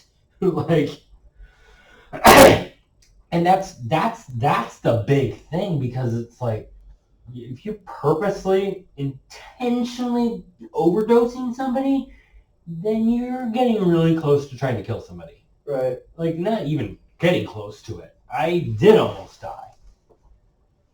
Several times. It's crazy because I'm like begging for help from law enforcement. I'm just like, please help. Like, first of all, I learned a valuable lesson. Don't threaten to sue the police. They don't like that. Right. But at the same time, like, I'm in between a rock and a hard place. Like, what do you do? Like, what could somebody have done that's, just assuming everything I'm saying is true, which I'm not going to lie to you. But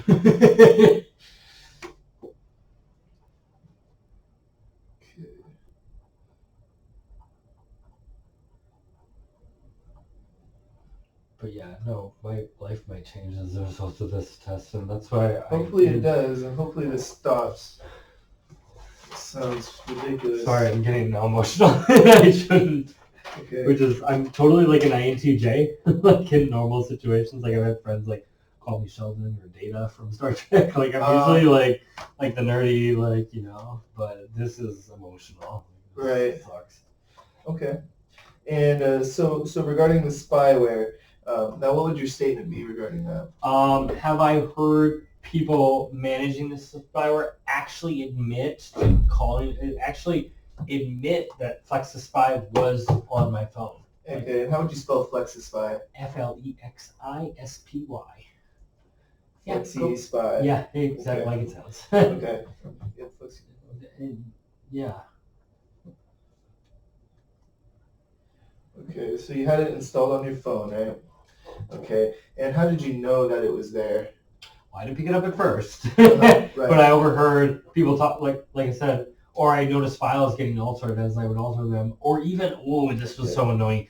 I had like a text file where when I would read case law, like I would save cases, like good ones, and then I would have those deleted shortly thereafter. Ones that, and I'm like, you can't have a lot of that happening, like all these alterations and magical quirks changing in your smartphone only to help out the case. Like, they weren't things that were just like corrupted data that could have been, whatever. Every single thing that went wrong with my phone only happened wrong with my phone that assisted the case or assisted stopping the case. Okay. So that's when I started putting that together, number one. Number two, I started running some software. Some like detection software, and picked it up. Okay, so you ran detections. Okay, that would be the best. I think that would be our best thing to list in that statement there as some sort of evidence that you could back up using. Yeah, and I even have screenshots of this. So of my mic just turning on its own. Yeah. And because FlexiSpy is the only one that turns your smartphone into a bug, like the microphone into a bug, like me having this statement from this log file, like saying that it was just like the microphone was just turning on its own. Yeah, 100%. Like that means it's FlexiSpy. Because, and again, FlexiSpy is the only software available on the open market. And by the way, it's also illegal to operate in the U.S., but it's the only one available in the open market to do that. And this detection software that you ran, did it confirm that it was indeed FlexiSpy? No, it didn't 100%. Okay. But I'm making that conjecture based on the fact that it did log that the microphone turned on and off, without me running any application to turn the microphone on and off, and that FlexiSpy is the only spy phone software to do that. Okay.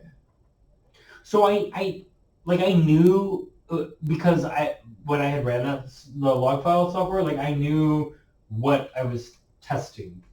Like I knew what I was trying to prove. Right. So, yeah. Okay.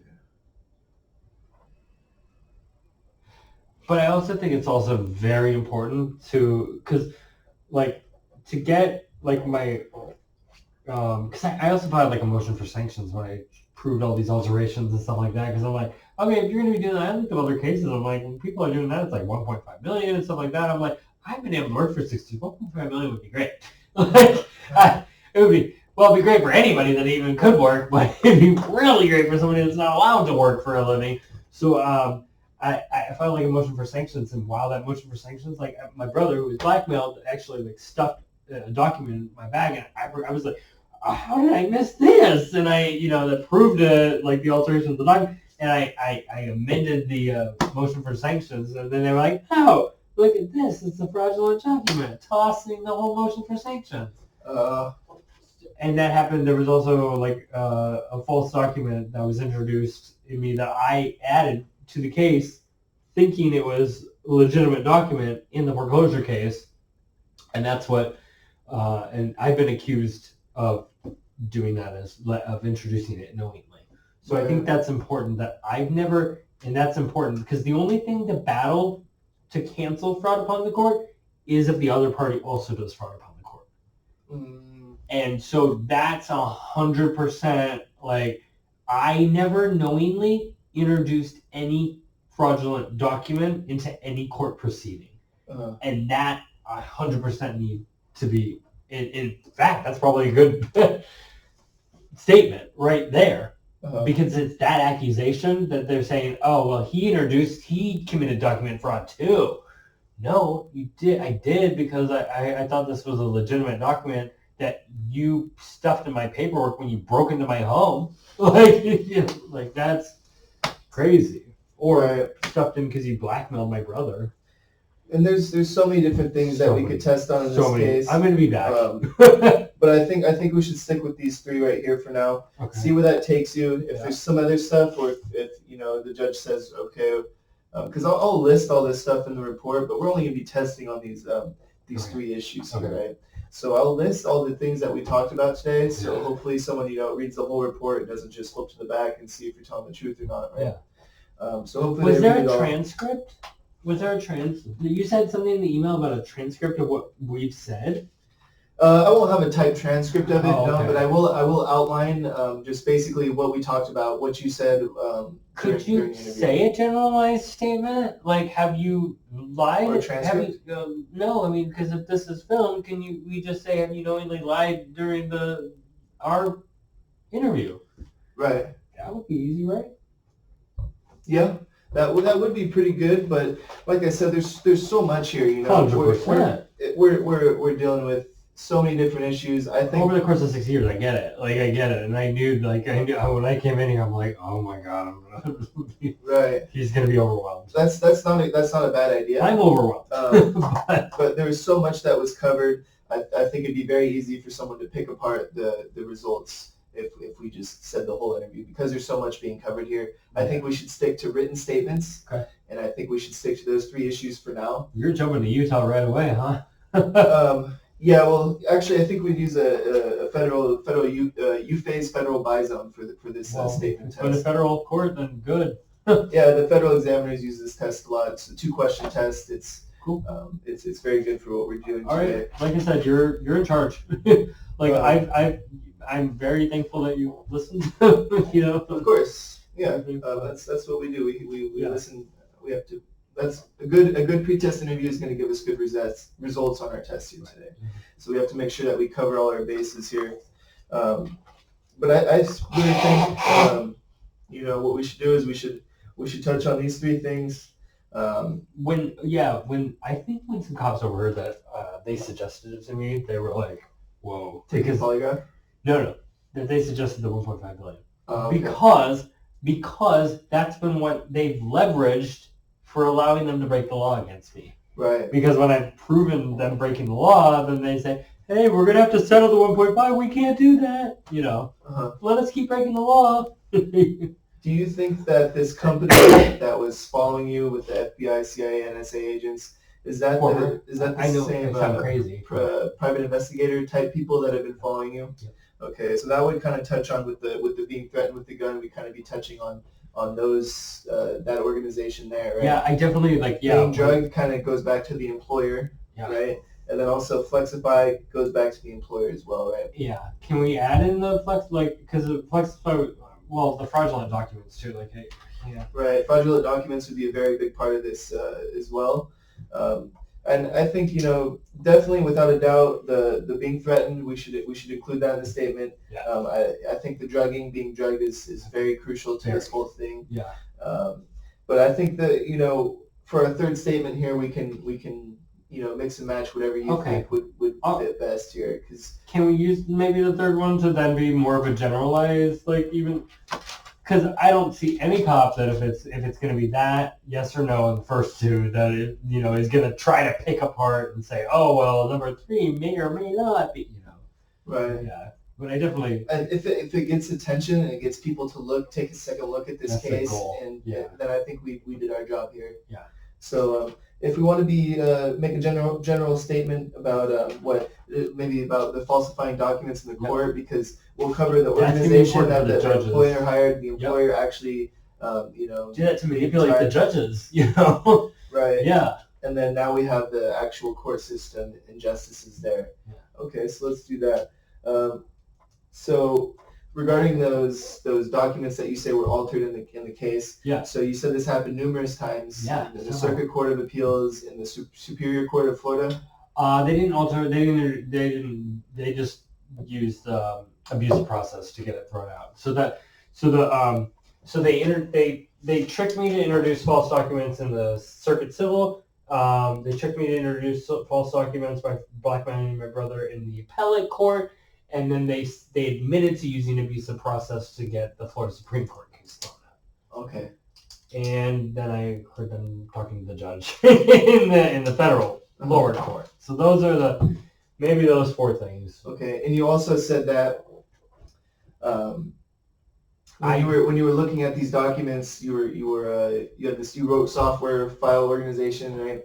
File software to store files, and you said that you would look at these files, you would go to a news article, and then go back. Oh, yeah. Because I think that was pretty crucial, because you said the clerks or someone in the courthouse was altering these documents. Yeah. To get your case thrown out, essentially. Yeah, and I have all those on video, and that's why this case would be done if I didn't start saving all those on video. So they already know about that. Okay, so we don't have to do touch on that. No, because that's been my saving grace, actually. Okay. Yeah. Right. So that's because I have the before and the afters. Okay. Yeah. So let's do that. So I liked exactly what you said there. What'd you say? You said that I 100% never knowingly introduced any fraudulent document in any court proceeding ever in my life. Okay. Period. Okay.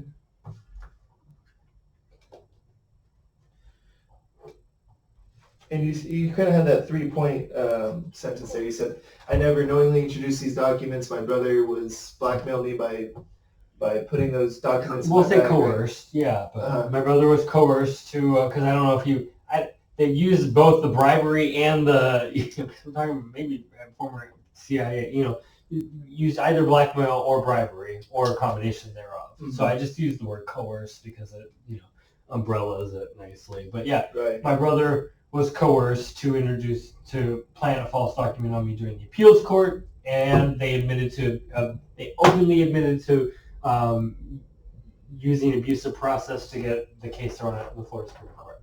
So yeah, those 3 umbrella together would be probably great. Okay.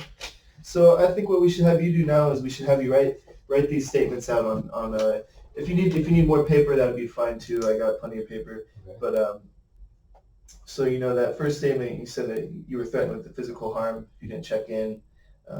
So I'd say keep it short and concise. So we'll I need it to be your statement, so I'll have you put it in your own words there. But yeah, if we could just hit those 3 issues there. Yeah. Okay. I would say number them as well. Okay. And try and write as legibly as possible, because for the report I will photocopy it and include this statement in the report. Okay. Okay. Can you read that back, Yeah. So your first statement here, I have you. They say that they threatened you with physical harm if you didn't check into the mental hospital. They signaled with a hand mimicking the action of the gun shooting you. I want to know. There was something in his hand. Yeah, pantomime that was shooting me with. Had something in his hand. I was threatened with physical harm.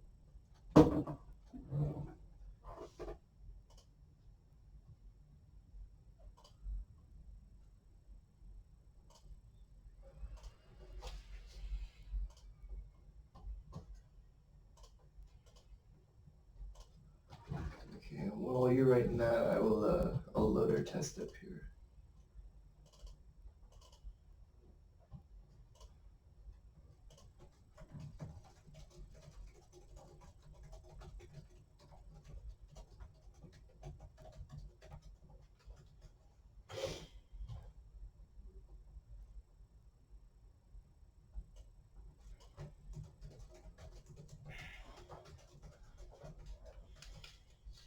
Oh shoot! Do you have another one? Yes, Thanks. plenty of them. Oh good.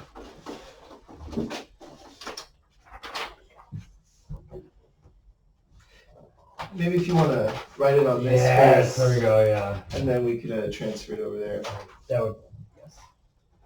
And also, if you need to use the restroom or anything, or if you want some water, just let me know. We'll handle that.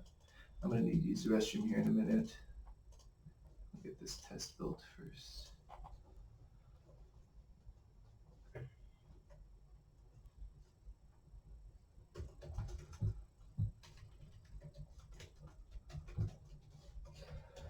Yeah, I definitely need a test for that. I didn't threaten to shoot. I didn't tell anyone that I would threaten to shoot them too, because they leveraged that like crazy. Okay. That would be a good. That would be a good Utah test there. Okay. Did you threaten to shoot anybody? Did you threaten to shoot anybody with a firearm? Yeah. Did you ever threaten anybody to shoot? Did you ever threaten anybody? And Yeah. So that 3-question test dealing with that same issue. That's the most accurate we could be.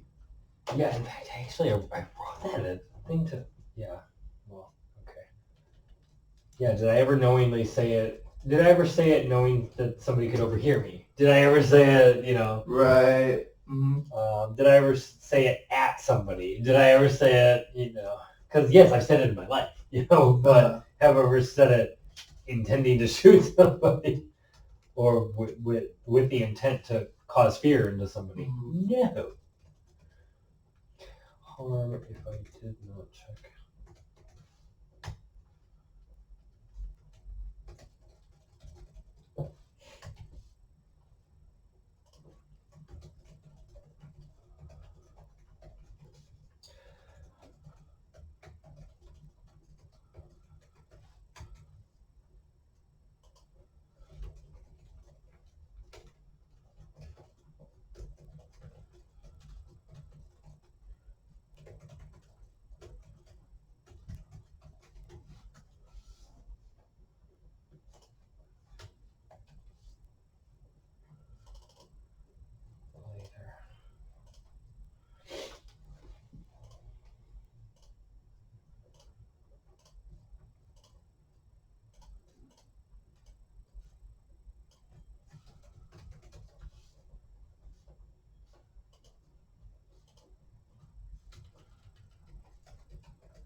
Okay.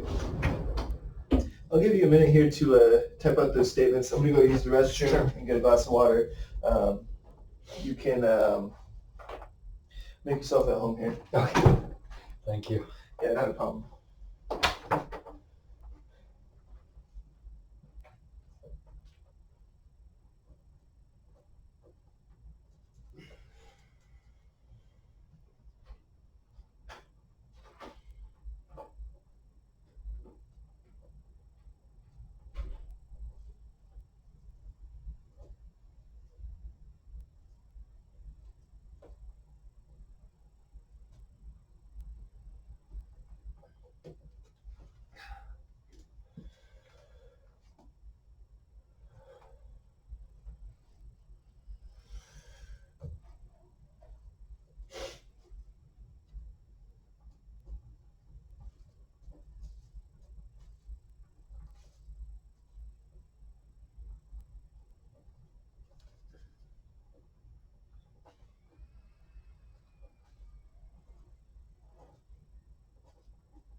Okay. I was gonna bring you a cup of water, but I didn't think that'd be such a good idea. Oh. So I figured I'd let you get your own water. Okay, thanks. Oh, you're funny. I'm not that crazy, but yeah, right. Wait till the end of this. Well, that's the other thing, because I know this PI is like here working with local law enforcement. Like, I hope they then turn it around and test her. You know. Right. So I do pre-employment testing for law enforcement, but I'm not. I don't work for law enforcement I know. directly. That's how I found her, actually, from the RFP. RFP, what's that? The request for proposal that the San Francisco PD put out for polygraph examiners. Oh yeah, and for Atlas Private Security. And since that's all public record, and I have some knowledge with RFPs, and so I want, like, the purpose of this is to start an investigation. Right. With them working so hard to make me call me a liar. So and they're working with the police. Like, that's crazy. Right. So my entire goal is to get them to wake up. Right. Yeah. So my name's been thrown around with Santa Clara County Sheriff's Office, as well as Hollister Police Department, numerous Burlingame Police Department, San Francisco State Police Department. So I've done reports for a lot of these people. I've done polygraphs for a lot of them. So hopefully that'll give us some credibility with this test as well. Some added credibility. Like I was saying, like, every police officer knows about this in the city. Like, it's insane. Like, yeah. So we actually just did Robert Foster's our head polygrapher here, and he just got a contract with San Francisco Police Department. Yeah, no, that's how I found you guys. Okay, with the San Francisco one. Okay. Yeah. Okay. That's why I looked you guys up. No. Yeah, because that's who I want to kind of kick in the rear and say, hey, help me out. Right. So, which is exactly why, because now they can't say, oh well, we don't trust that polygraph company. So right. That was my goal. Right. So I have one. I was threatened with physical harm if I did not check myself into a mental hospital by the female Newsmax PI now in San Francisco. And minutes later, someone drew a gun, or what looked like a gun at a distance, and pantomimed shooting me. And then did I immediately check myself in after that incident. Okay. And you have a date you could assign to that, an approximate date? Yeah, it was right after I filed the, thank you. Yeah, no, it was right after I filed the motion to reopen the case. Okay. The foreclosure case. Okay. Yeah, so I think a month and a date would be good. It was like in April, but in 2016, yeah, or 2017. 2017, shortly after I filed, or you, whatever, I filed. Yeah, we'll write it in first person. Reopen the foreclosure case.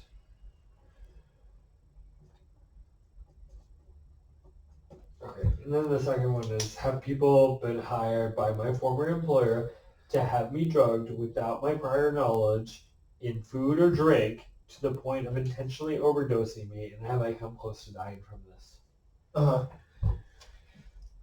Okay. And is that bad wording? What we would do is we'd word it as a statement. So it wouldn't be a question. So you say, I have been drugged.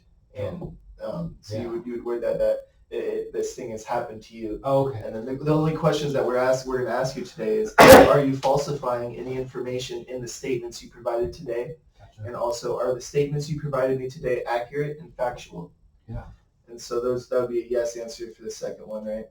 And then what you would provide me with here is the statements would say, I was, threatened. Gotcha. Okay. I was drugged, right? And that would be how you would word those statements there. Okay, cool. So they do this. This is common for like admissions of guilt, like in murder cases, they get them to write a statement saying that they did those things. Yeah. So that's the way I want to keep it parallel with how law enforcement would do this. Cool. Okay.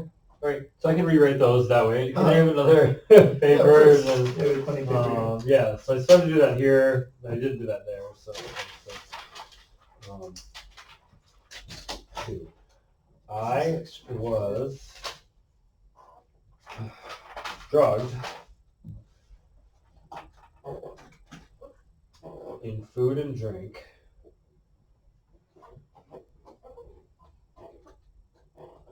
without my prior knowledge.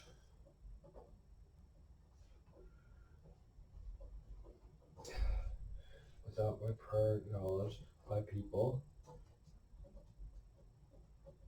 who were hired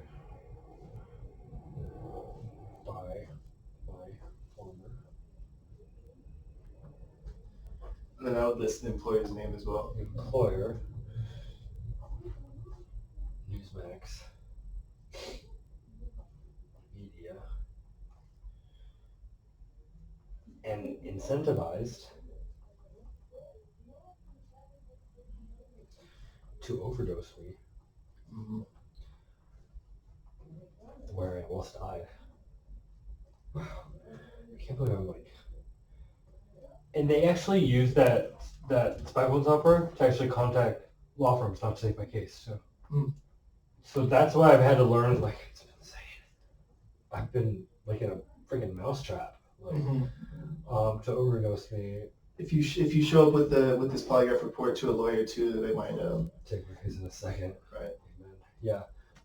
Next idiot incentivized to overdose me, where I almost died. Well, I have all those video files too, like, and that's why I never leave that alone. Right. Okay, so that's good. That's yes, that one sounds great.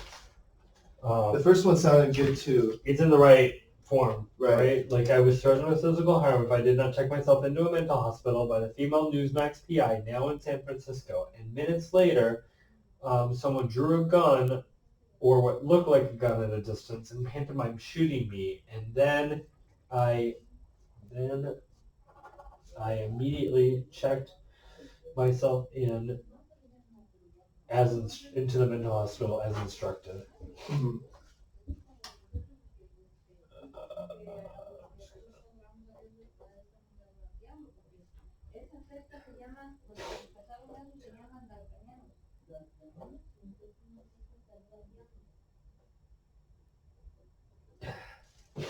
As instructed. In 2017, shortly. Oh yes, we're in here. Okay, sorry. No worries, thank you. Okay. To reopen the foreclosure case. Case in Florida. Okay, so that's good too.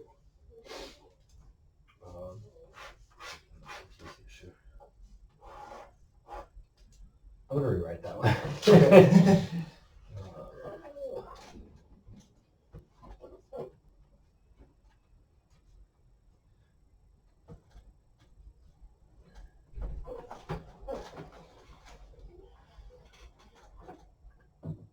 Yeah, I'm sure you've never heard a story like mine. Send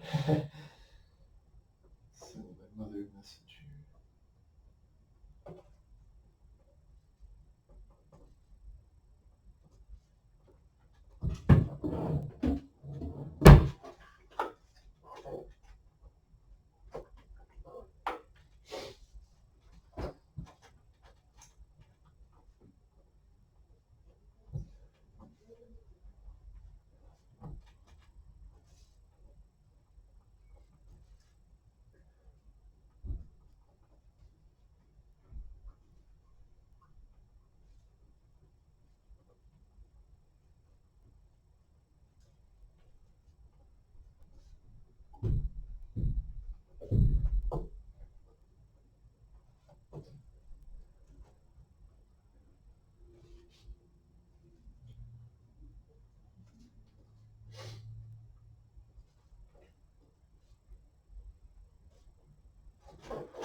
Okay, then I think what we could do is once we get those drafted out, if we could have you transfer, we could use three of these papers here. I'll have you sign each one, and then each of those statements will be attached to the polygraph report. Perfect.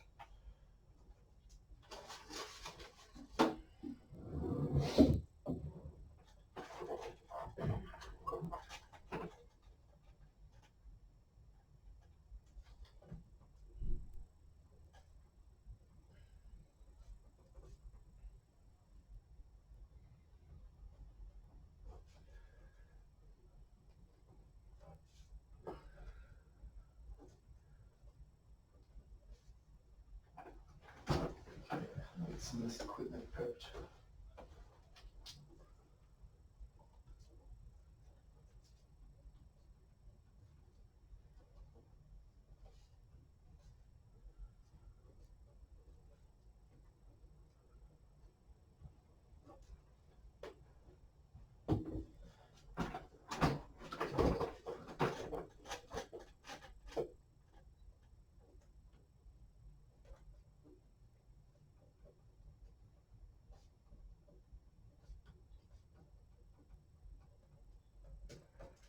Cool.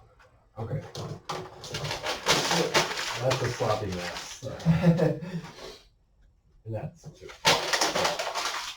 Okay, then we have three of these here. Well, now the third one, and that's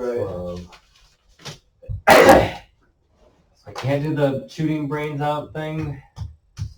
We could do whatever you want Yeah, regarding this right. case, really. Yeah, I mean, you're right. There's so many, but there are multiple people working full time on this. That's why it's been I'm just me, Right. That's We're gonna cover all that we can in the 3-4 hours that we'll spend together. Yeah. Yeah. So well, whatever you think. I mean, you've done way more research than I have regarding this everything. case. So I know. I think that your judgment on what our third statement today will be the best call. Let's do the document. Let's do that. I never introduced false documents, but I can. I'm gonna get a recording of this, right? Yes, I can give you a copy. Yeah, I'll be back. I'll be back because when these all come up as true, I'll want to Utah that, but I like the keep. These are all good for the current federal case, and then the other one, Utah. Because that'll be Okay, so what did you write that down? I 100% never knowingly. I Right. 100% never knowingly introduced any false or fraudulent. I have false or fraudulent document in any court proceeding.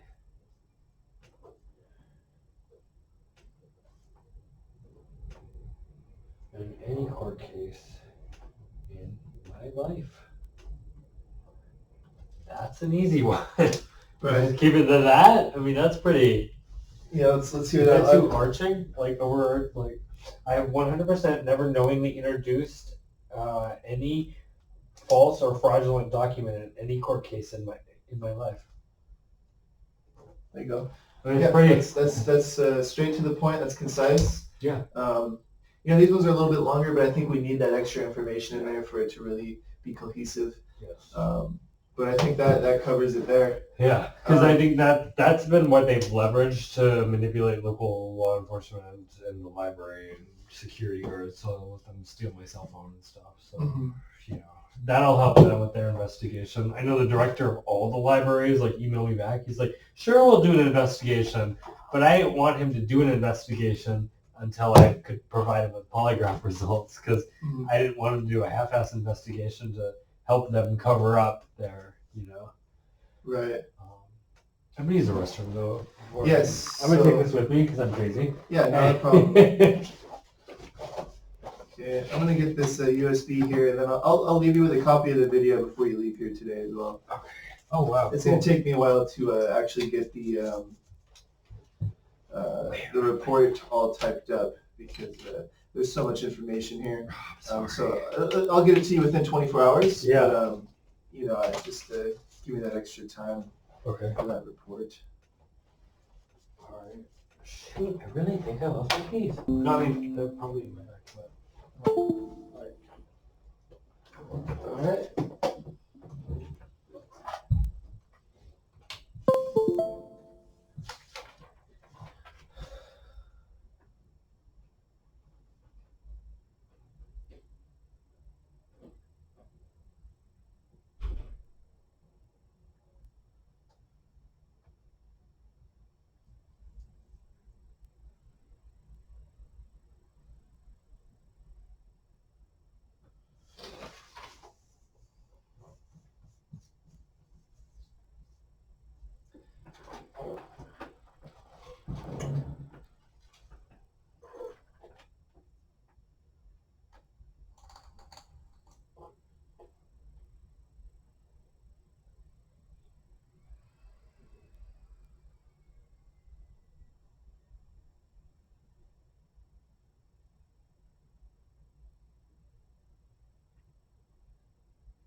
All right, so yeah, we'll have you just transfer those over to those those forms there. Have you sign each one.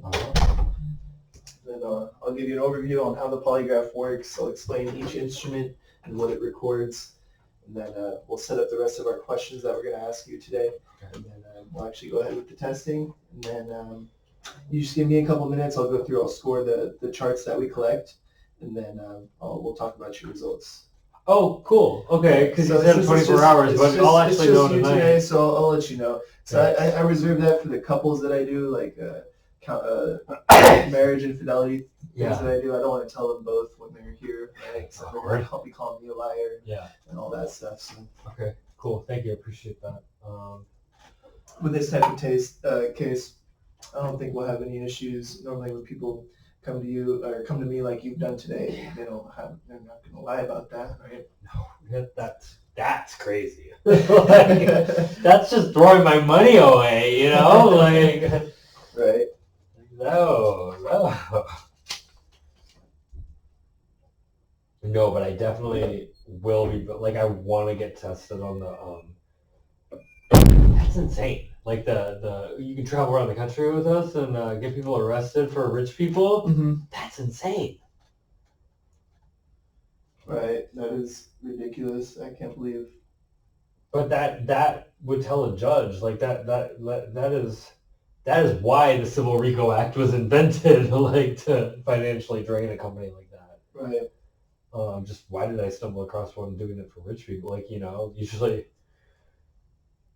I mean, organized crime to be that rich, you know what I mean? Like, Right. wow.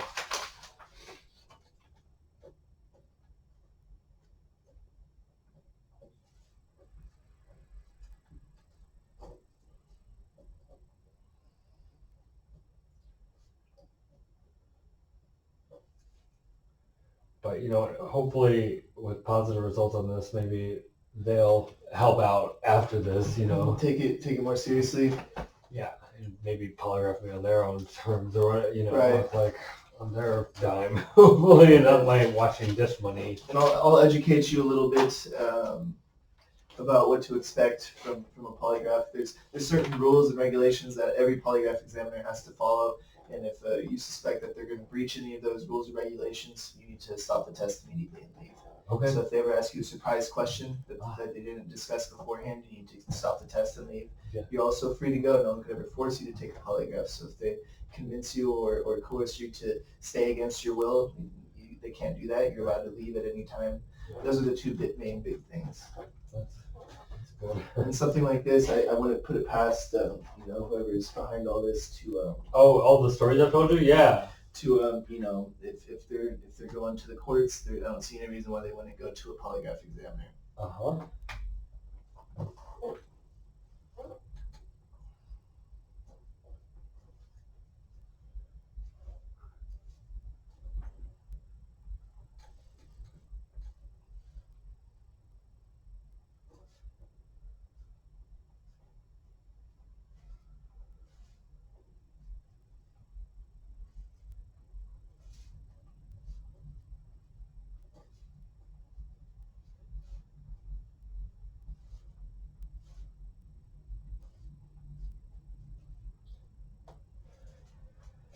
And then I sign it now? That's correct. Okay.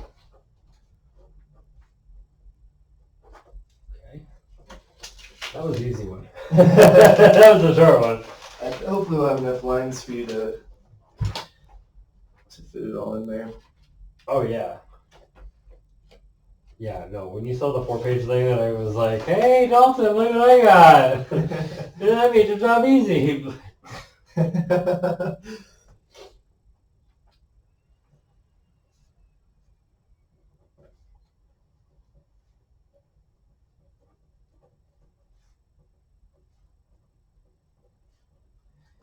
Did you ever take a drug test regarding being drugged?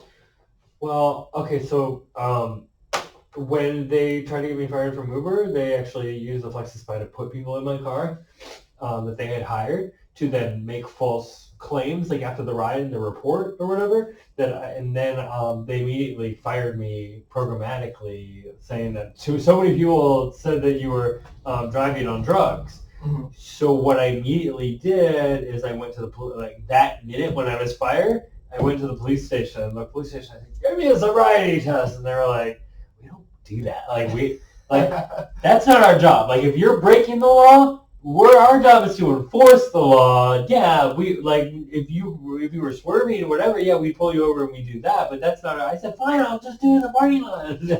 He's like, "No, don't do that. But what you can do, and this is even better than us giving you a roadside sobriety test, go to the hospital, go to the emergency room, get a blood test, and then confirm it." In fact, that's what I did. And there's nothing in your system? Okay. Nothing at all. And I was more talking about in relation to you being drugged. I couldn't, food and drink. they said that one of the cops, when I told them about that, they suggested it, but at the same time, like, what do you do?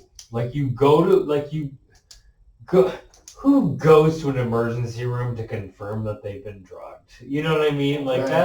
that is insane, too. So that, Right. I've always felt, and that gets to the, like 50% of rape victims don't even report it. Right. Like, that gets to the whole thing, like, okay, but like, I'm messed up, like, out of my mind, like, because they did this to me, and I'm gonna go to I'm having an anxiety attack from this. I'm gonna go to an emergency room. There's those people around. I just want to huddle up in a ball and Right. wish us away. Like, no, totally makes sense. And that's what, in fact, an officer had suggested that. But it's when you're in that situation, like, it's hard to,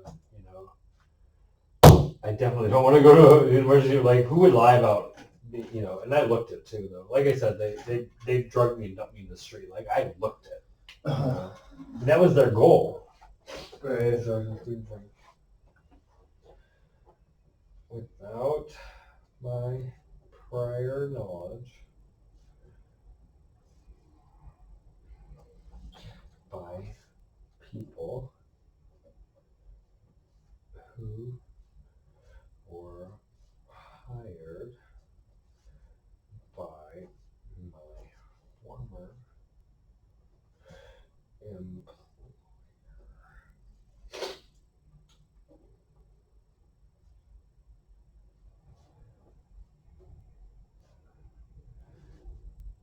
Who were incentivized to overdose me,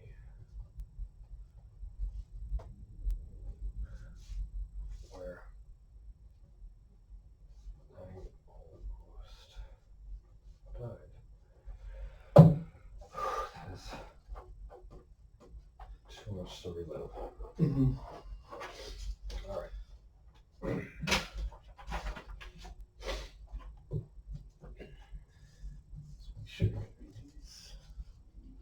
It's bad, isn't it? Oh, it's not that bad.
Shortly after, I found it then.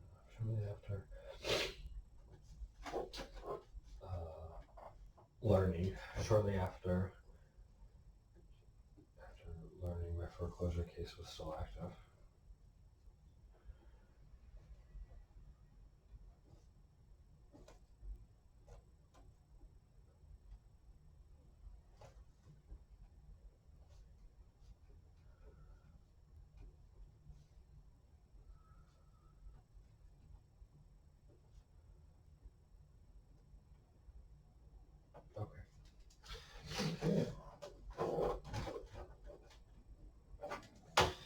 Okay, great. I'll take that one as well. Long night. Thank you. I appreciate it. This will make every freaking dish I've washed worth it, which is crazy because I've made millions for companies, but I'm not allowed to work. It's crazy. Okay. Now, I still want to go over some things with you. We're not quite ready for that yet. So, do you know how the polygraph works? It measures maybe seismic changes or something? So we're looking at physiological functions within your body, specifically the fight or flight response. Yeah. So if you're perceiving these questions as a threat to you, meaning if you're lying about these questions, if you're lying in these statements, that would be a threat to you, not passing the test, not being able to corroborate your story, right? But if you're telling the truth about these statements, then these questions shouldn't be perceived as a threat to you, right? Because you're telling the truth. Okay, so we're looking at fight or flight. And the way I like to describe it is if you've ever been driving and you come into a traffic jam and you have to hit your brakes hard, and your breathing's going to change, your heart rate's going to elevate, your hands will get a little sweaty. That's what we're looking at, just on a much smaller scale, right? So those are big reactions, right? But changes, physiological changes to a question that's being asked are going to be much smaller than that. But we have very sensitive sensors here that are going to measure those changes within your body. Okay. So specifically, we're looking at breathing. So these two straps here are going to be measuring your breathing. Okay. One will be placed here, one will be placed about here on your body. They're both going to measure your breathing, okay? These are electrodermal activity sensors. These are going to be recording your sweat gland activity. I put a little bit of electrode paste on there to help the conductivity. These will be placed on your first and third fingers. Okay. This is called a plethysmograph. This is going to measure how much blood is in your finger. When people lie, they have a tendency for the blood to leave their hands and their feet and to go into the center of their body. Sure. Okay, to provide the body with more oxygenated blood to pump to the muscles to either run away from or fight off a threat. Yeah. Right. We also have, I'm sure you're familiar with this, blood pressure cuff. That was the original. Yeah. That's going to measure your heart rate. Right. Right. You'll also be sitting on a movement sensor, so you notice that pad sitting there on the floor. Okay. That's going to record your movement. Yeah. So it's important that when you're taking the polygraph test to remain still. Okay. To be completely motionless while we're taking the test.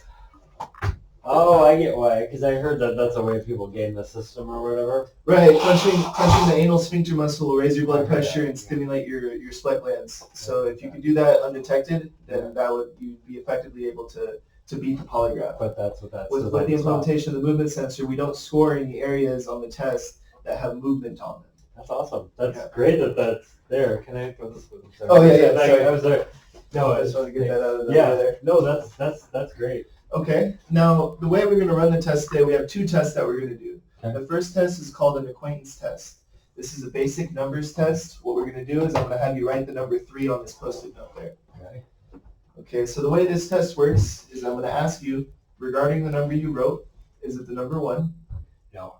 Is it the number 2? No! Bless you. Is it the number... Thank you. Bless you.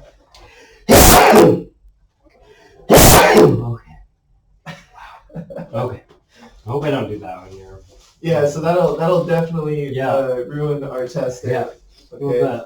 So, but is it the number 3? Yes. Is it the number 4? No. Is it the number 5? No.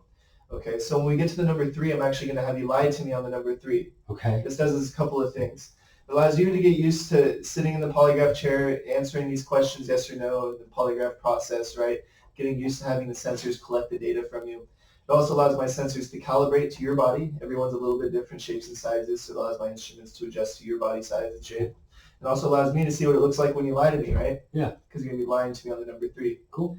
Okay, so that takes about 2 minutes, really short test. American Polygraph Association requires that we run this test before any actual testing takes place. Cool. Okay, now the actual test we're going to run today is the federal U-phase bizone. So that is we're going to be testing you on these statements that you provided today, right? So one of the questions we're going to ask you today is, are you falsifying any information in the statements you provided today? No. Are the statements you provided today accurate and factual? Yes. Okay, so those are 2 questions there. Yeah. Now we have 3 other questions that I'm actually going to ask you to lie to on this test. Okay. Okay, so I want to be transparent with you because I believe that you've been transparent with me today. Yeah. And sometimes, people use what's called a probable lie, where they think you might be lying to this question and they use it as a control question. But this way, I'm not trying to trick you into answering a question a certain way. I want you to Be truthful when I ask you these questions. I want to set these up, and I'm trying to get these comparison questions close to the matter under investigation here. Okay. So, and be truthful with me because I'm going to ask you to lie to these questions. So if you haven't done one of these things, it's okay. Say no. We'll pick a different question. Okay. But in your whole life, have you ever lied to an officer of the law? I don't know. Okay. I mean, in general, no, but I don't know because I don't know if I've been talking to somebody that's undercover. So Right. I can't Okay. say that that's a factual. Okay, so we'll change that one. Yeah. In your whole life, do you remember falsifying a document? No. Well, that's the no. Okay. Well, this question's more Well, specific, right? In a court case, right? Let's not use that one. That's a Okay. bad, Okay. In your whole life, do you remember lying to someone who trusted you? Yeah, of course I have. Okay. Yeah. Okay, no. so we'll use this one. Now, can you remember a specific So time? I would say no. Right, so we'll get there. Yeah. So have you ever, so you have lied to someone who trusted you. Can you remember a specific time that you did that? And I don't want you to tell me about it either. Yes. Okay, so you can remember a specific time. So the way this question works is these questions that we want you to lie to, they all begin with in your whole life. So that'll be your mental cue to remember to lie to these questions. And even if you did say yes to them on the test, it wouldn't matter. We're still going to get the same reactions we're looking for. But I want you to remember that time that you lied to someone who trusted you, and then say no to that question on the test. Okay. Okay, and we'll set up these other two questions here.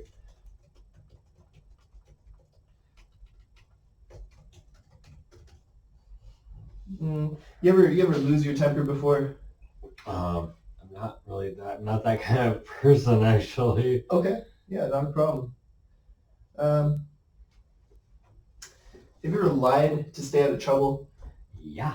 Okay. Can you remember a specific time you did that? And And more recent, the better. But if not, we are asking in your whole life. yeah.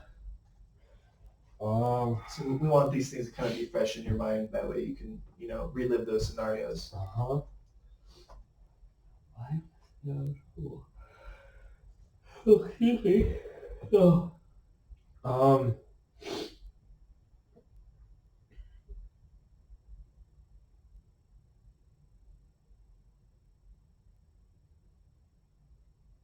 Sorry, I'm trying to think of a specific. Yeah, not a problem. We have all the time in the world. Oh, well. Lied. Just stay out of trouble. Get out of trouble, stay out of trouble. How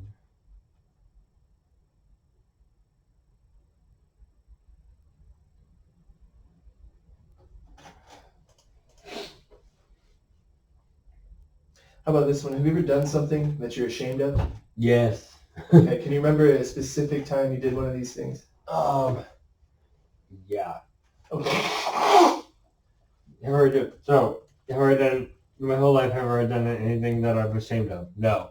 Uh-huh. Okay. And we want you to, when I say that question, I want you to remember that time that you Uh-huh. did that thing and then say no to that question on the test. Okay.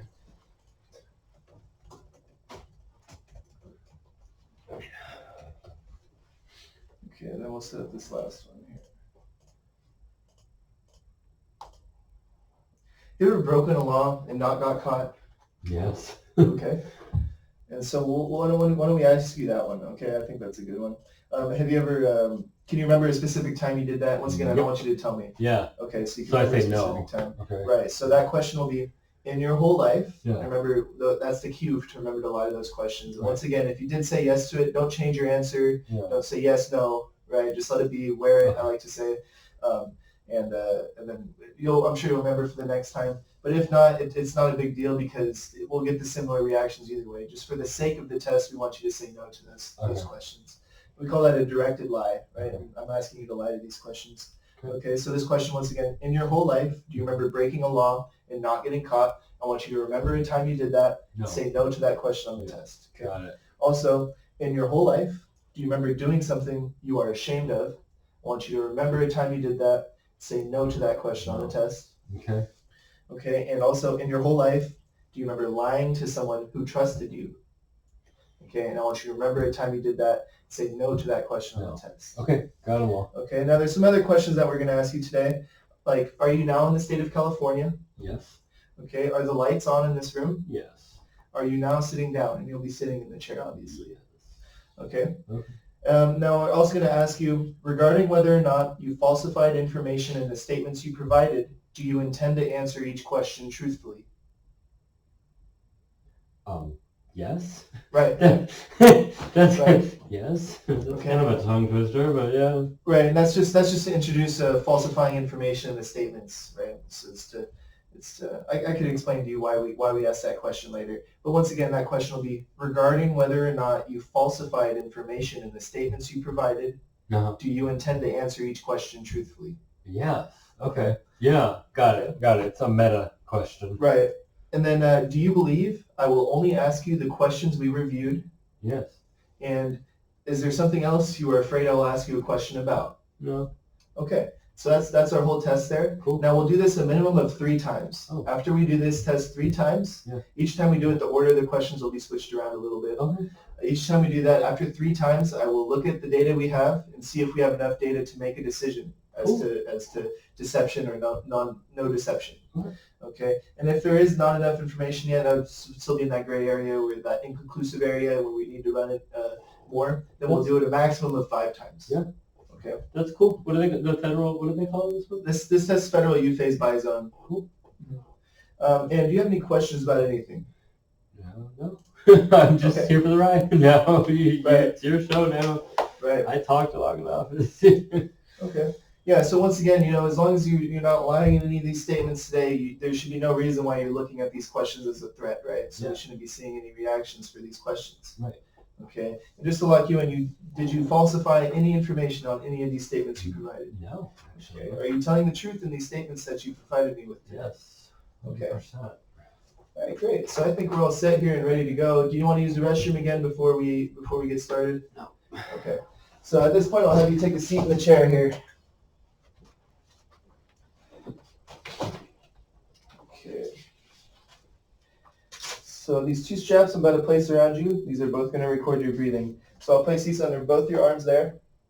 Under both. Okay. Yeah. Okay. They'll be placed about there. Okay. We have one more. And once again, these are going to be recording your breathing. Okay, I'll go under both arms again.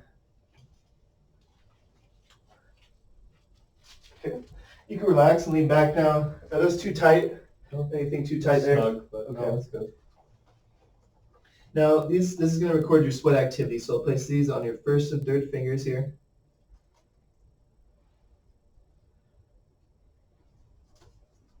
Okay, how are those? Not too tight, not too loose? That's good. Okay, and I'll place this on your thumb here. This is the plethysmograph, which is going to be recording your blood volume, so how much blood is in your finger. Okay, there we go. And then the last sensor we'll place on you is the blood pressure cuff. So this is going to measure your heart rate. What is the accuracy on the federal whatever you were saying? That's about 94%. So it's a little bit lower than the Utah, and that's just because I don't know the true validity of these scientific studies that they've done. They say laboratory settings are actually, there's less variables in laboratory settings, so these numbers might be inflated a little bit, but we're getting pretty accurate with these tests. There won't be anybody that deals with polygraph and would not accept this test. Yeah. Yeah, of course, the Utah is one of the most studied. It's mainly used in murder cases, stabbings, or rape cases. Did you rape her? Yeah. Those types of questions. The federal U-phase is mainly used for statements like this. Okay. Cool. Okay, this is actually the same test they ran on Stormy Daniels regarding the Trump. Cool. I don't know if you've heard about that case. No, yes. I don't know how it ended. I don't remember, but yeah. I don't think anything came of it. Yeah, no, except for a lot of news. Okay, so what we'll do is we'll review these questions for the acquaintance test first. That's the numbers test, right? Okay. And then once we run that test, I lie on the 3. that's correct. You'll say no to all the numbers. Okay. And then once we're finished with that test, we'll review all our questions for the actual test we're going to run today, and then we'll start with that testing there. Once again, you could end the process at any time for any or no reason, and we'll never ask you a surprise question. Okay. Okay. So reviewing the questions for our acquaintance test today. At the beginning of the test, I'm going to say, this test is about to begin. Do not move. Answer no to each question, including to the number 3. Then we'll have about 20 seconds of silence. Okay, so there'll be that silent period in between each question. And then I'll ask you, regarding the number you wrote, is it the number 1? What would you say? No. Is it the number 2? No. Is it the number 3? No. Is it the number 4? No. Is it the number 5? No. At the end of the test, I will say, this portion of the test is now over. Do not move. Once I release the pressure from the cuff and I tell you you can move around and scratch your nose or do whatever you need to do. But until then, please remain completely still, as still as you can be. Also, don't take any deep breaths while you're taking the test here today. Try and keep your breathing as consistent and regular as normal. I know as soon as I mention breathing, you might be thinking too much about your breathing. Just try and be as relaxed as possible. Don't sigh, don't sniff, don't cough, don't sneeze. Just try and actually do absolutely nothing except answer the questions. Okay. Any questions about anything so far? No. Okay, keep your eyes open while we take the test as well. Okay. Okay. So you ready to run the acquaintance test? Yes. Okay. Let's get this loaded up here. Okay. You ready to begin? Yes. Okay, here we go. There will be some pressure in the blood pressure cuff.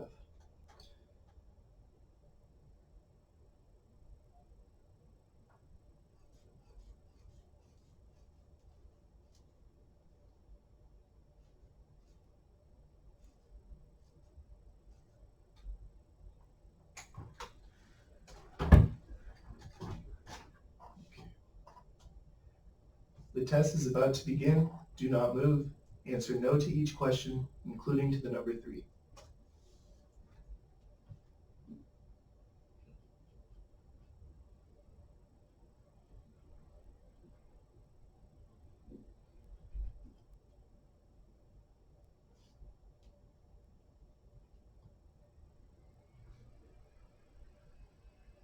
Regarding the number you wrote, is it the number 1?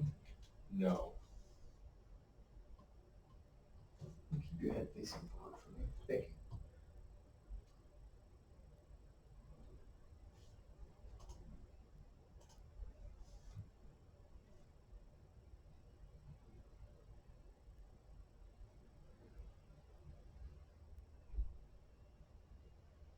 Is it the number 2? No.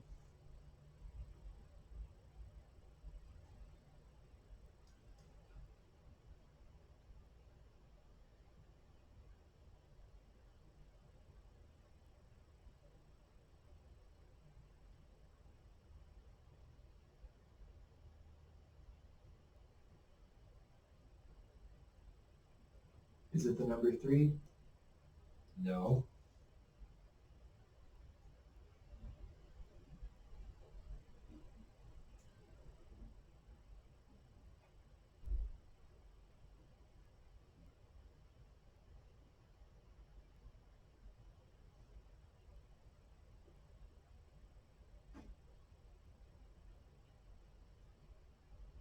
Is it the number 4?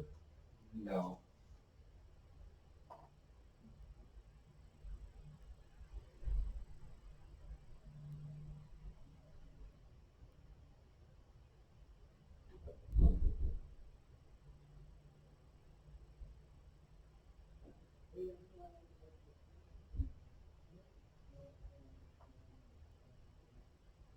Is it the number 5? No.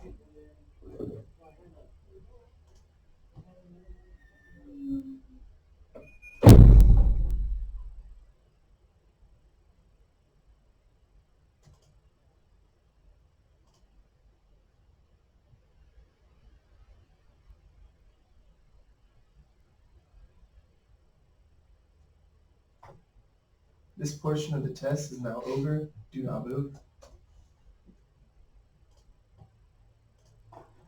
Okay. You can move around and relax now. How was that? Good. Not too bad. There was that loud noise there at the end. It's really late at night, so hopefully that won't happen again. Okay. But yeah, everything looks good here.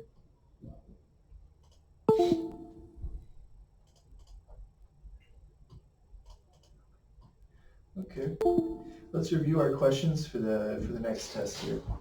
So now the order of the questions, they won't appear on the test as we're going to review them now. The order will be switched around. Okay. Okay, so are you falsifying any information in the statements you provided today? No. Are the statements you provided today accurate and factual? Yes. In your whole life, remember what we want you to do here with these questions, right? So in your whole life, do you remember breaking a law and not getting caught? No. In your whole life, do you remember doing something you are ashamed of? No. In your whole life, do you remember lying to someone who trusted you? No. Are you now in the state of California? Yes. Are the lights on in this room? Yes. Are you now sitting down? Yes. Regarding whether or not you falsified information in the statements you provided, do you intend to answer each question truthfully? Yes. Do you believe I will only ask you the questions we reviewed? Yes. Is there something else you are afraid I will ask you a question about? No. Okay, now that's all the questions we'll have on this test. Okay. Okay. You have any questions about anything, any concerns? No. Okay. Are you ready to run this test? Yes. Okay. Let's begin.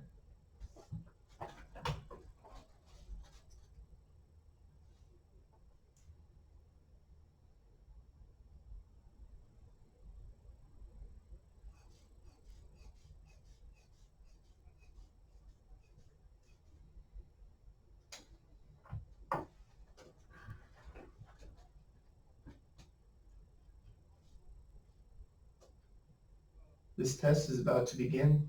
Do not move.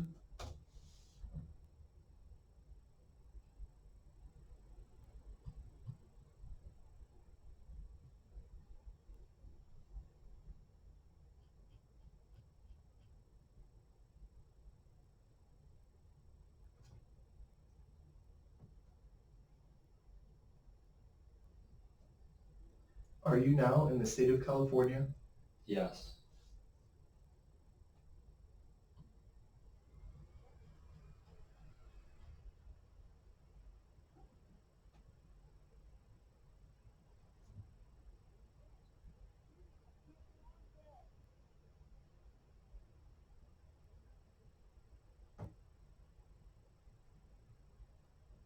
Regarding whether or not you falsified information in the statements you provided, do you intend to answer each question truthfully? Yes.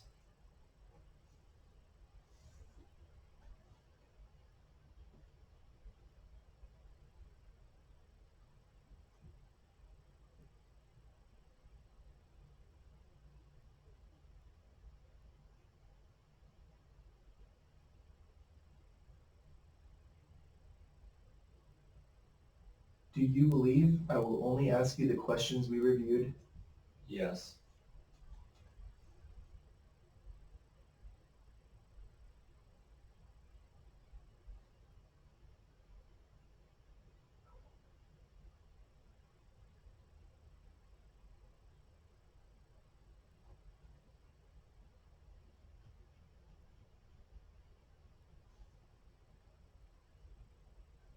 In your whole life, do you remember breaking a law and not getting caught?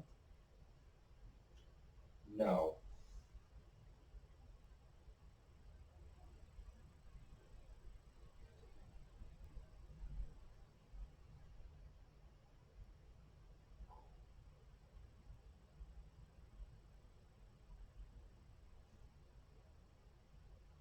Are you falsifying any information in the statements you provided today? No.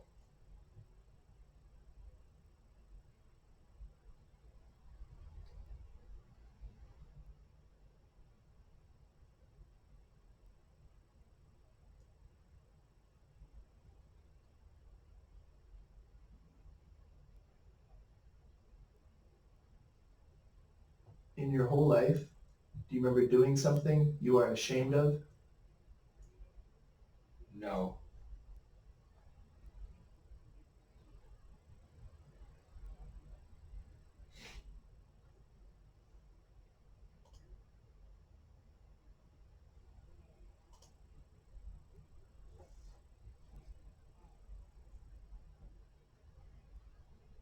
Are the statements you provided today accurate and factual? Yes.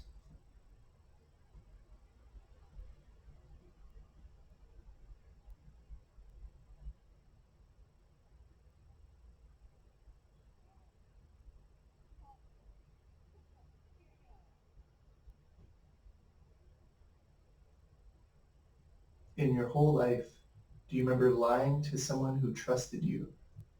No.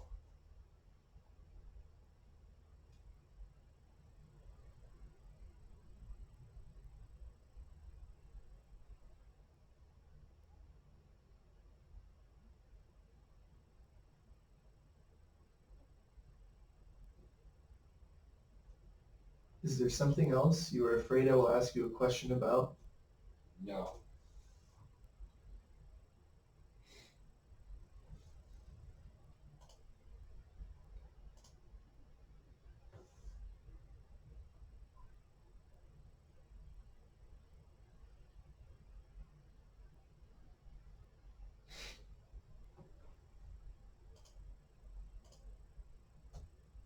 This portion of the test is almost over. Do not move yet.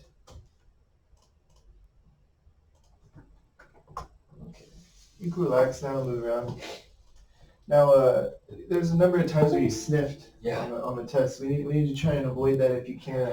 I know it's tough because I know you said you're coming down with a cold, but Makes your life hard. sorry. I think we might be running out of tissues too. Check another box.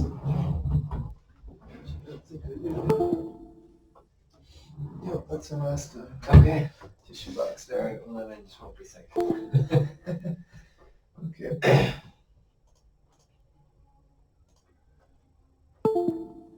Okay.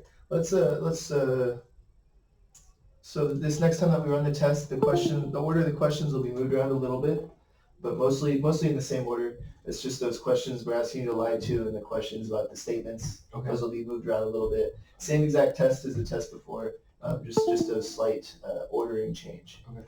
Okay. Are you ready to start this second round? Sure. Okay. Let's begin. Please try your best to not sniff here. I know it's hard. Alright. If you have to, just let it go to your fall down. Got it.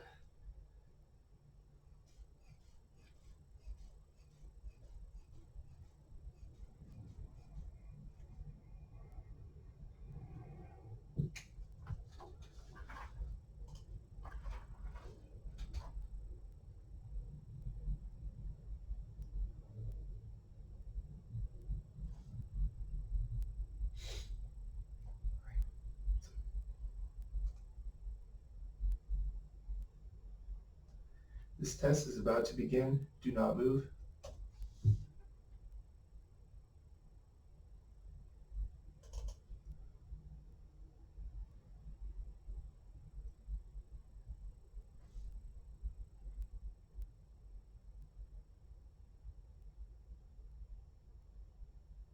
Are you now in the state of California?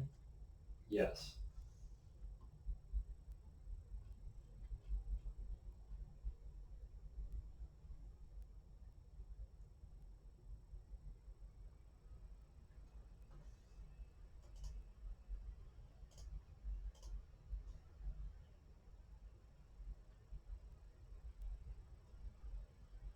Regarding whether or not you falsified information in the statements you provided, do you intend to answer each question truthfully?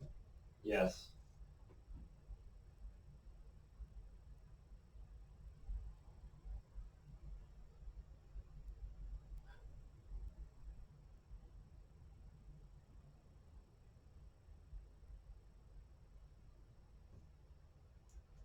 Do you believe I will only ask you the questions we reviewed? Yes.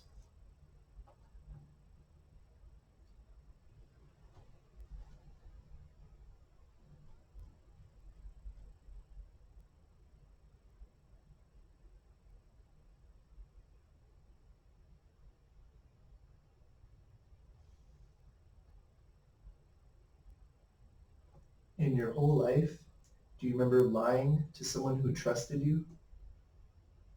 No.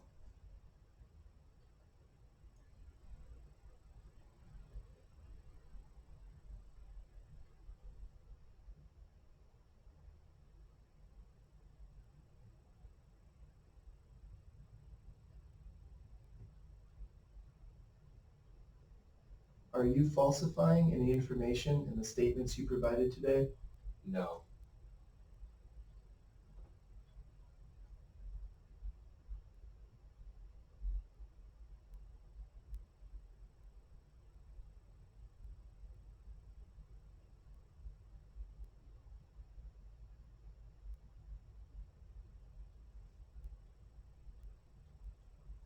In your whole life, do you remember breaking the law and not getting caught?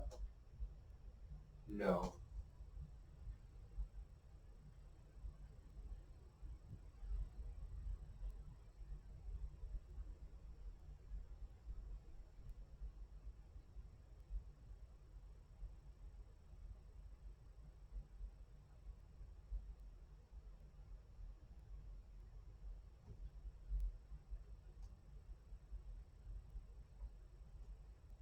Are the statements you provided today accurate and factual? Yes.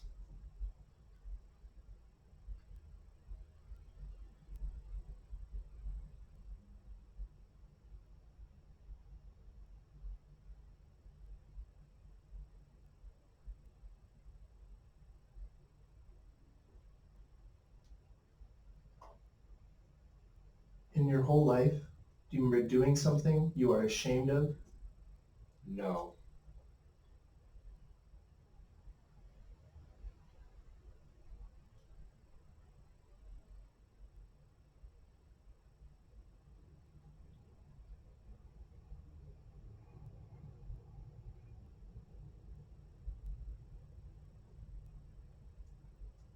Is there something else you're afraid I will ask you a question about? No.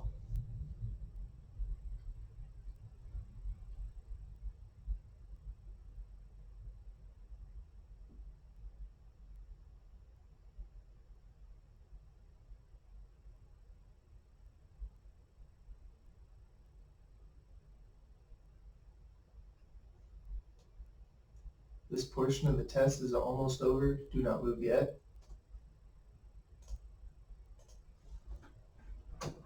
Okay, you can relax and move around now. I think I sniffed. That was good. That was real good.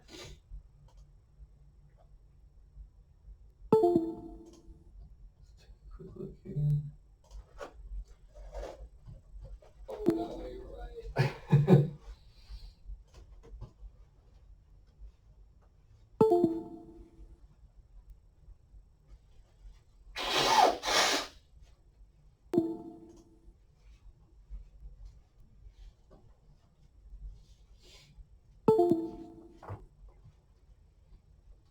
A little bit of inconsistencies with the breathing on that one. If you just try to keep it just as even as possible. Okay.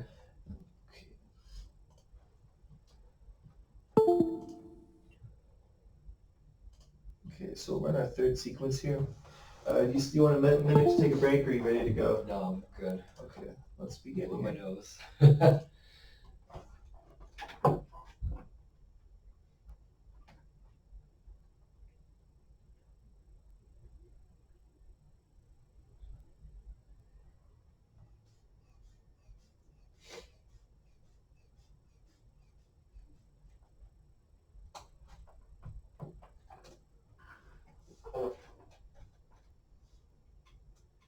This test is about to begin. Do not move.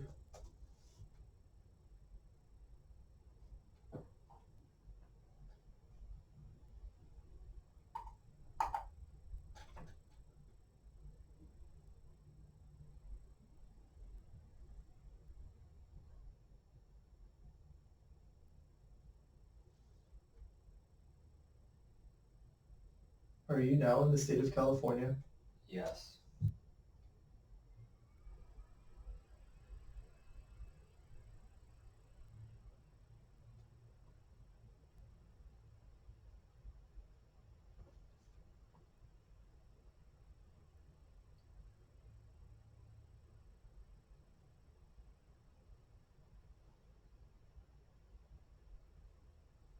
Regarding whether or not you falsified information in the statements you provided, do you intend to answer each question truthfully? Yes.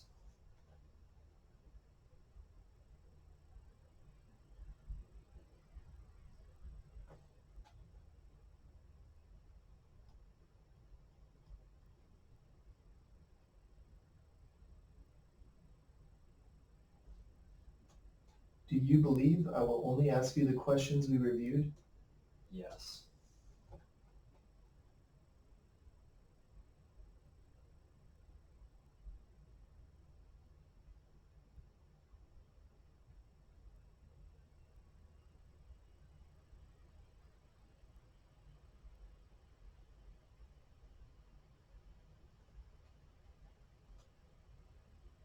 In your whole life, do you remember doing something you are ashamed of?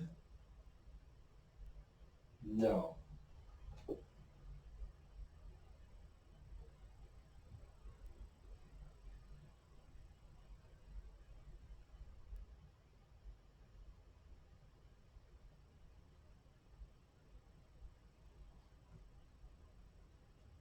Are you falsifying any information in the statements you provided today? No.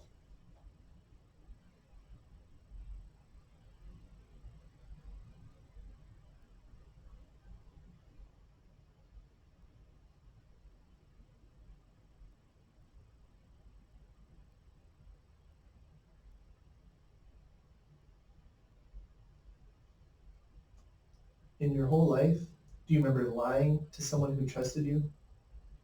No.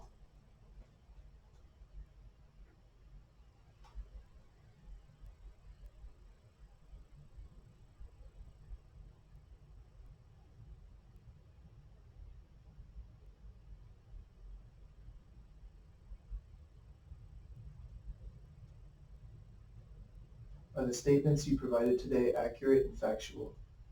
Yes.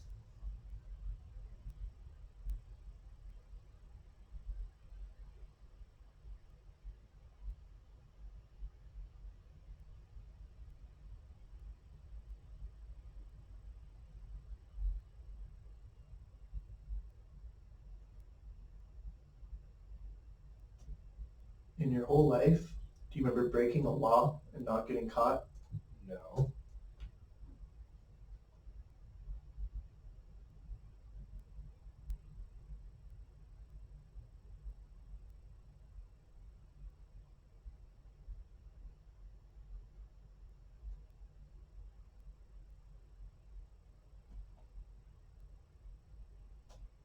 Is there something else you're afraid I will ask you a question about? No.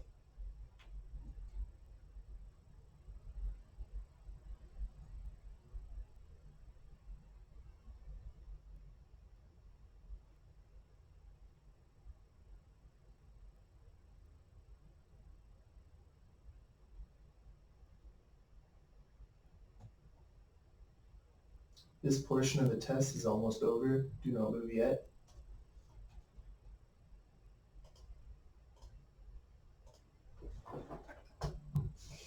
You can relax, move around now. Let me take a look at these, see if we can do any more.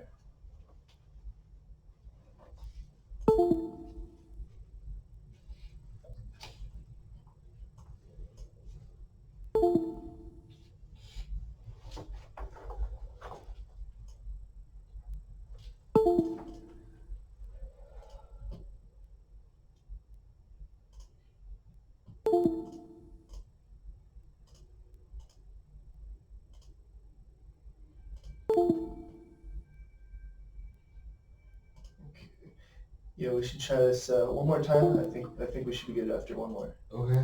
We're still in that gray area here. That's not good. Well, it's normally I'll talk more about this Okay. later. I don't want Alright. to interfere with Okay. the test here. All right. Yeah, well, most of the time we do for at least 4 or 5. Okay. So Sorry. it's not nothing unusual here. I just want you to be confident in whatever. Right. Yeah. Okay. You ready to start this last time? Once again, the order will be switched around again. Yeah. With the same exact questions. Yeah. Okay. Let's begin.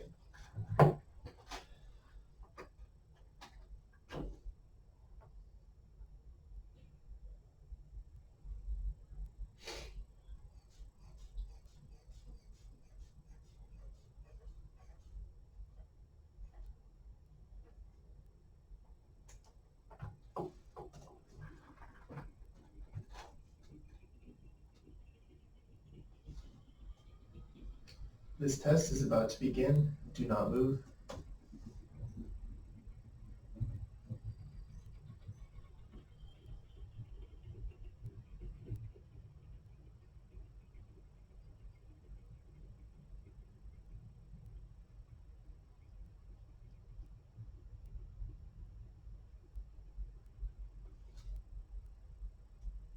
Are you now in the state of California? Yes.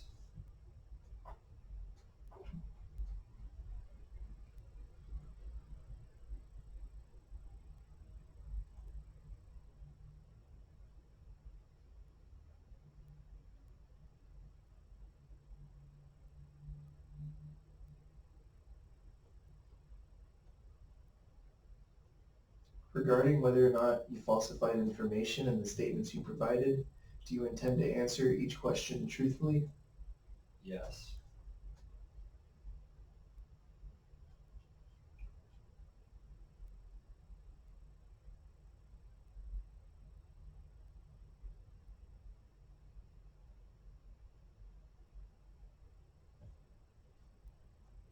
Do you believe I will only ask you the questions we reviewed?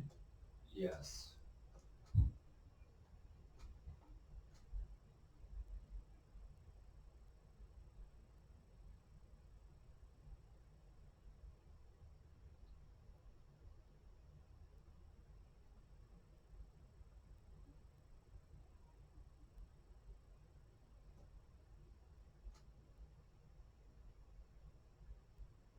In your whole life, do you remember breaking a law and not getting caught? No.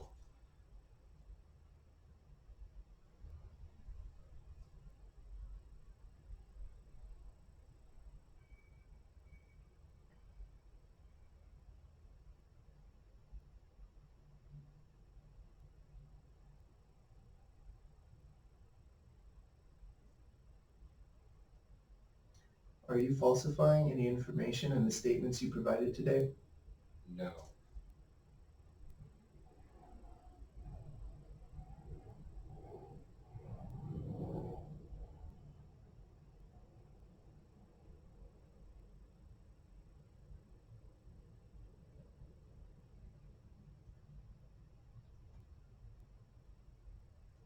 In your whole life, do you remember doing something you are ashamed of?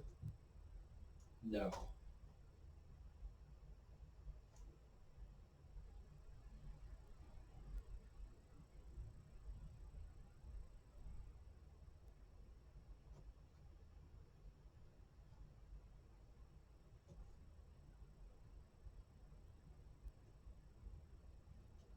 Are the statements you provided today accurate and factual? Yes.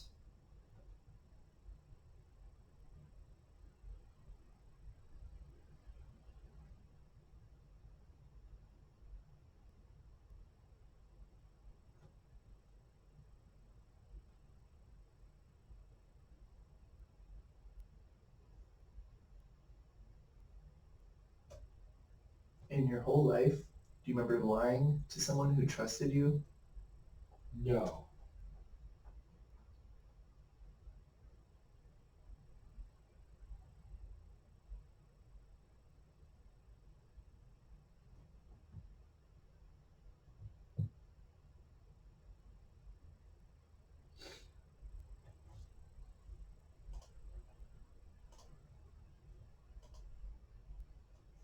Is there something else you're afraid I'll ask you a question about? No.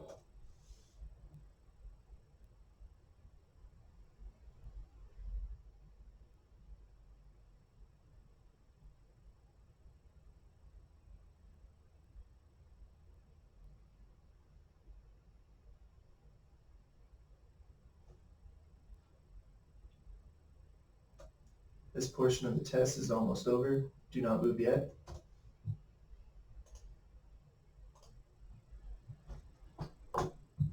Okay. Give me 1 second. Move on and relax.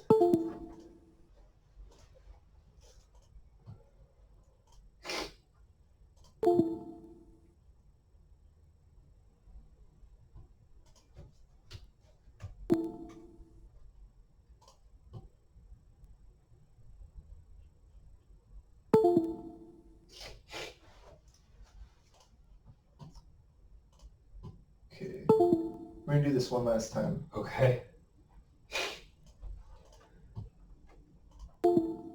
Okay. Once again, order will be switched around. Same exact questions. Are you ready to start? Yep. Okay, let's begin.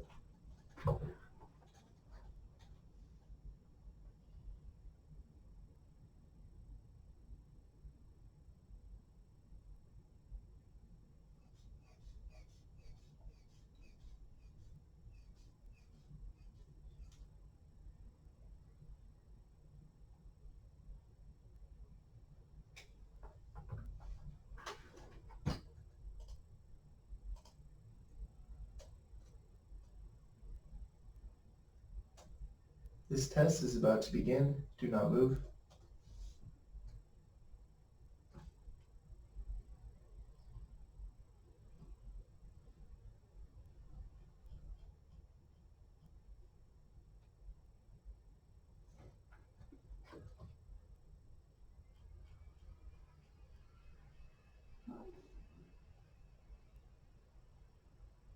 Are you now in the state of California?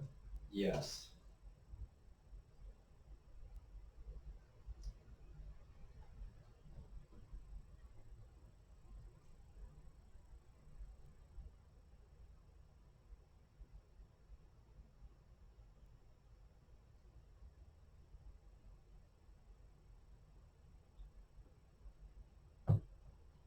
Regarding whether or not you falsified information in the statements you provided, do you intend to answer each question truthfully? Yes.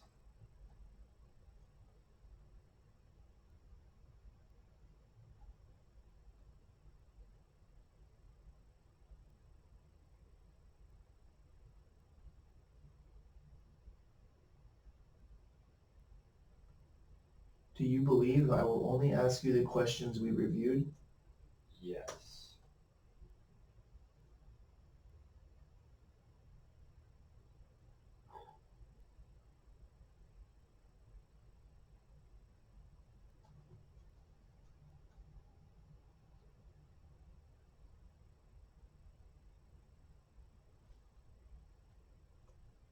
In your whole life, do you remember lying to someone who trusted you? No.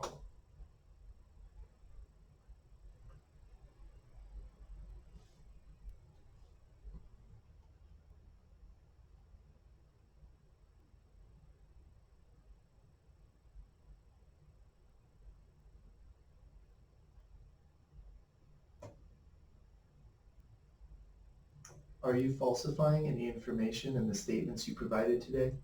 No.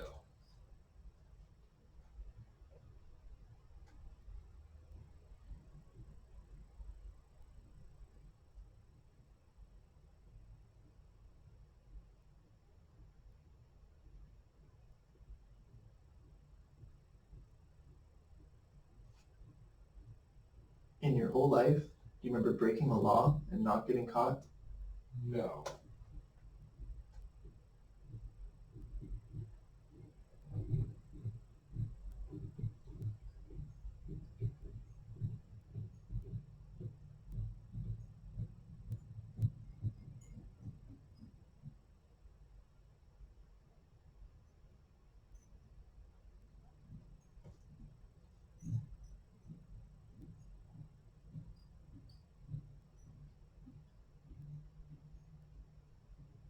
Are the statements you provided today accurate and factual? Yes.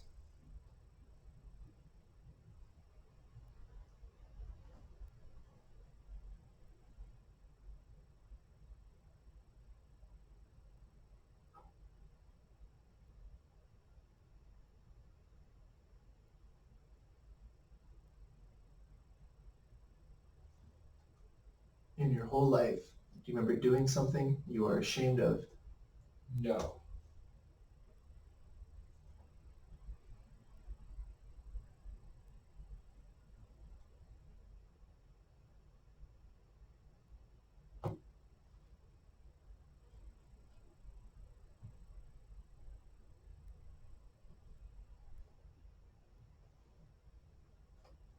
Is there something else you are afraid I will ask you a question about?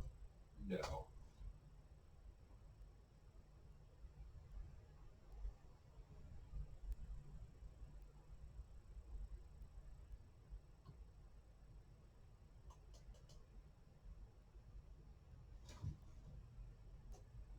This portion of the test is almost over. Do not move yet.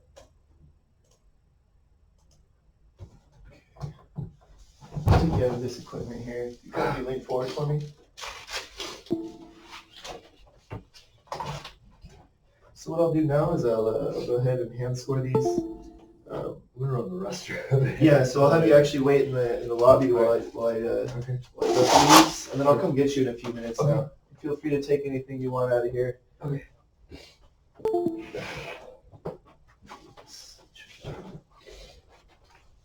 Thank you. Yeah, no problem.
Yeah, so everything looked good. So I'll explain the results more in detail in a second here. Okay. Not too much sniffling. Have a seat, we'll talk about what's going on here. Okay, so we're looking at a bunch of different sensors here, right? We're looking at breathing, your sweat, your heart rate. I'll show you what I'm looking at here. So for a diagnostic test like this, we're looking at anything at +3 or bigger would be a pass for the test. Anything a -3 or below would be a fail. Anything in between these numbers would be considered an inconclusive result. Okay. For the total of our test here, we got a +7 total. Okay, so that means you passed the test, right? Okay. Wait. Oh. Yeah, so what we're looking at here, I'll show you. So you can see these blue lines here are your breathing. Yeah. This is your sweat activity there. This is your heart rate. Okay, and we're looking at these green bars, that questions we ask you to lie to. These are the questions about telling the truth about the statements. Okay. The red bars here are the questions under investigation, right? Oh, okay. So we can see we have a huge heart rate increase here on the question we're asking you to lie to. Not so much here. Another large increase in heart rate there, another large increase in heart rate there. So, we're scoring this as plus points there for having a bigger heart rate here than having a... But this one I lied on and my heart's lower, right? Like No, so the green bars here are the ones you're lying to. These are the ones that the investigated questions if you're telling the truth in the statements you provided. Okay. See, there's not much of a heart rate reaction there. You can see that's a steep climb there. Oh, So the fact that I your heart rate's going faster on the questions we're asking you to lie to means that you're telling the truth about the question. And Right? it goes up here on the one I'm lying. All Okay, right. got You can it. see a large spike in the sweat there and a not so big there. There's a sniff there, so we couldn't score that one. Yeah. So you ended up taking some minus points there. But in the end, it all works out, right? Okay. Okay, that was the first chart we ran. Second chart we ran, see, there's still a large heart rate increase there for those questions. Uh-huh. Pretty large one there. You can see there's a large increase in the sweat there, a large increase in the sweat there. Right, so this is a minus, that's a minus, that's a minus. So that's why that's kind of why we had to do 5 charts there, is because one of the charts didn't work as well. That's why we do this 5 times, right? In my experience, people telling the truth tend to do poorly on the beginning charts, and they tend to do better as time goes on. Because that makes sense. Okay, you can see here you have a large increase in sweat there, not so much there. Large heart rate, nothing there, nothing there. I think you ended up taking some minus there. Actually, no, you didn't. This one's bigger than that one. It's a little hard to tell. We got the staircase action going there. So we got some plus points there. I haven't really talked to you about breathing much, but we're looking at, see here, there's 3 cycles there. This one's taller, this one's taller. That's a suppression, so that's scored a plus, right? No cycles there, so nothing there. So that would be scored a +1 due to the suppressions of breathing there. See this larger increase here than there. Once again, larger increase there. See it's bracketed. We could score to either one in the channel. That's interesting. It's all very. This one again is a little increase there. We ended up taking some minus points there, as well as this one there. Moving on to the 6th chart, we can see large increases there and there, but the heart rate's big there. This was a movement there. Actually, we should mark that. So you couldn't score that one, but still this one's bigger than that one there. And I mean, overall, when I scored each channel individually with the respiration, the sweat activity, and the heart rate, we're looking at a total of +7. So I can defend these polygraph charts in court. I would be able to do that. We did everything by the book here.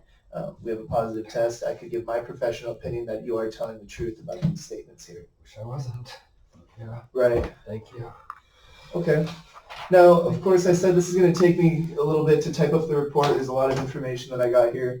The only thing left to handle really is the rest of the payment. Okay. Okay. If you have a card or cash, the only thing I don't take is personal checks. No, well, do you have to scan it or something? Yes, so I go through my Square terminal here, and I'm able to punch in all the info through the computer. Eventually, I will have to get a chip reader. Okay, I know I owe you $400. I have $399 on my card.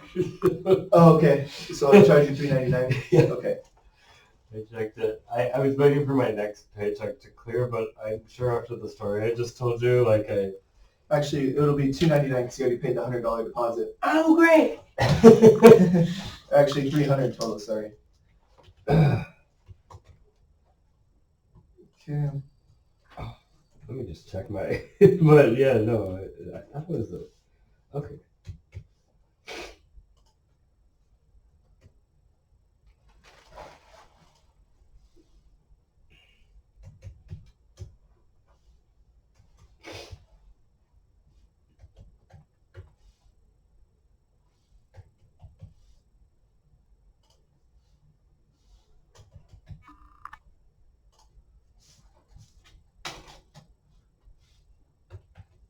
And then if I could have your billing zip code.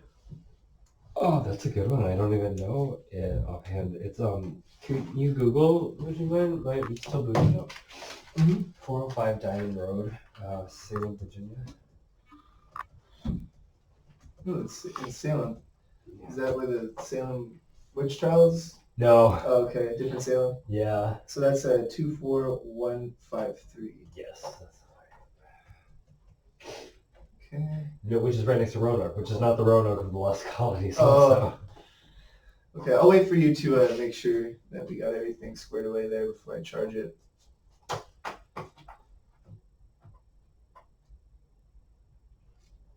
And you also get a receipt to your email.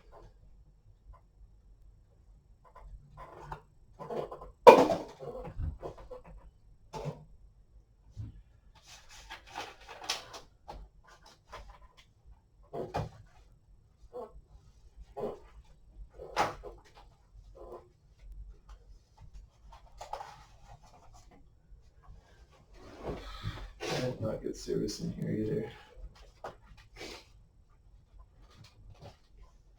Yeah, $399. You're only doing $299 $300. or $300? Yeah. Yeah, because we took the $100 deposit from you earlier. The $900 I didn't think I had. But no, I have my next work check clears tomorrow. Okay, Yeah. and I just sent you a receipt to your email there. Cool. We'll be in touch. I don't Okay. know. I'm sorry. It went. Yeah, it's the payment Okay, that's successful. fast. I Okay, sent you, I emailed you a receipt. Now, if I have to go to court and cooperate I think it's all untriable. I mean, I don't Oh, know. really? Maybe, yeah. Okay. I mean, that's what I mean with all the alterations of the docket. well, if just I- let me know and we'll yeah. send you a form. So if I do have to appear, I will have to recoup some of the Oh, money yeah. from lost funds and all that. Yeah. So we can get you squared away there. But other than that, I would Thank shake you your for hand, but coming I'm in sick. today. Thank you so much. okay, yeah, I'll be emailing you the polygraph report in about 24 hours here. Cool. All right. Okay, Thank you so have a good much. day.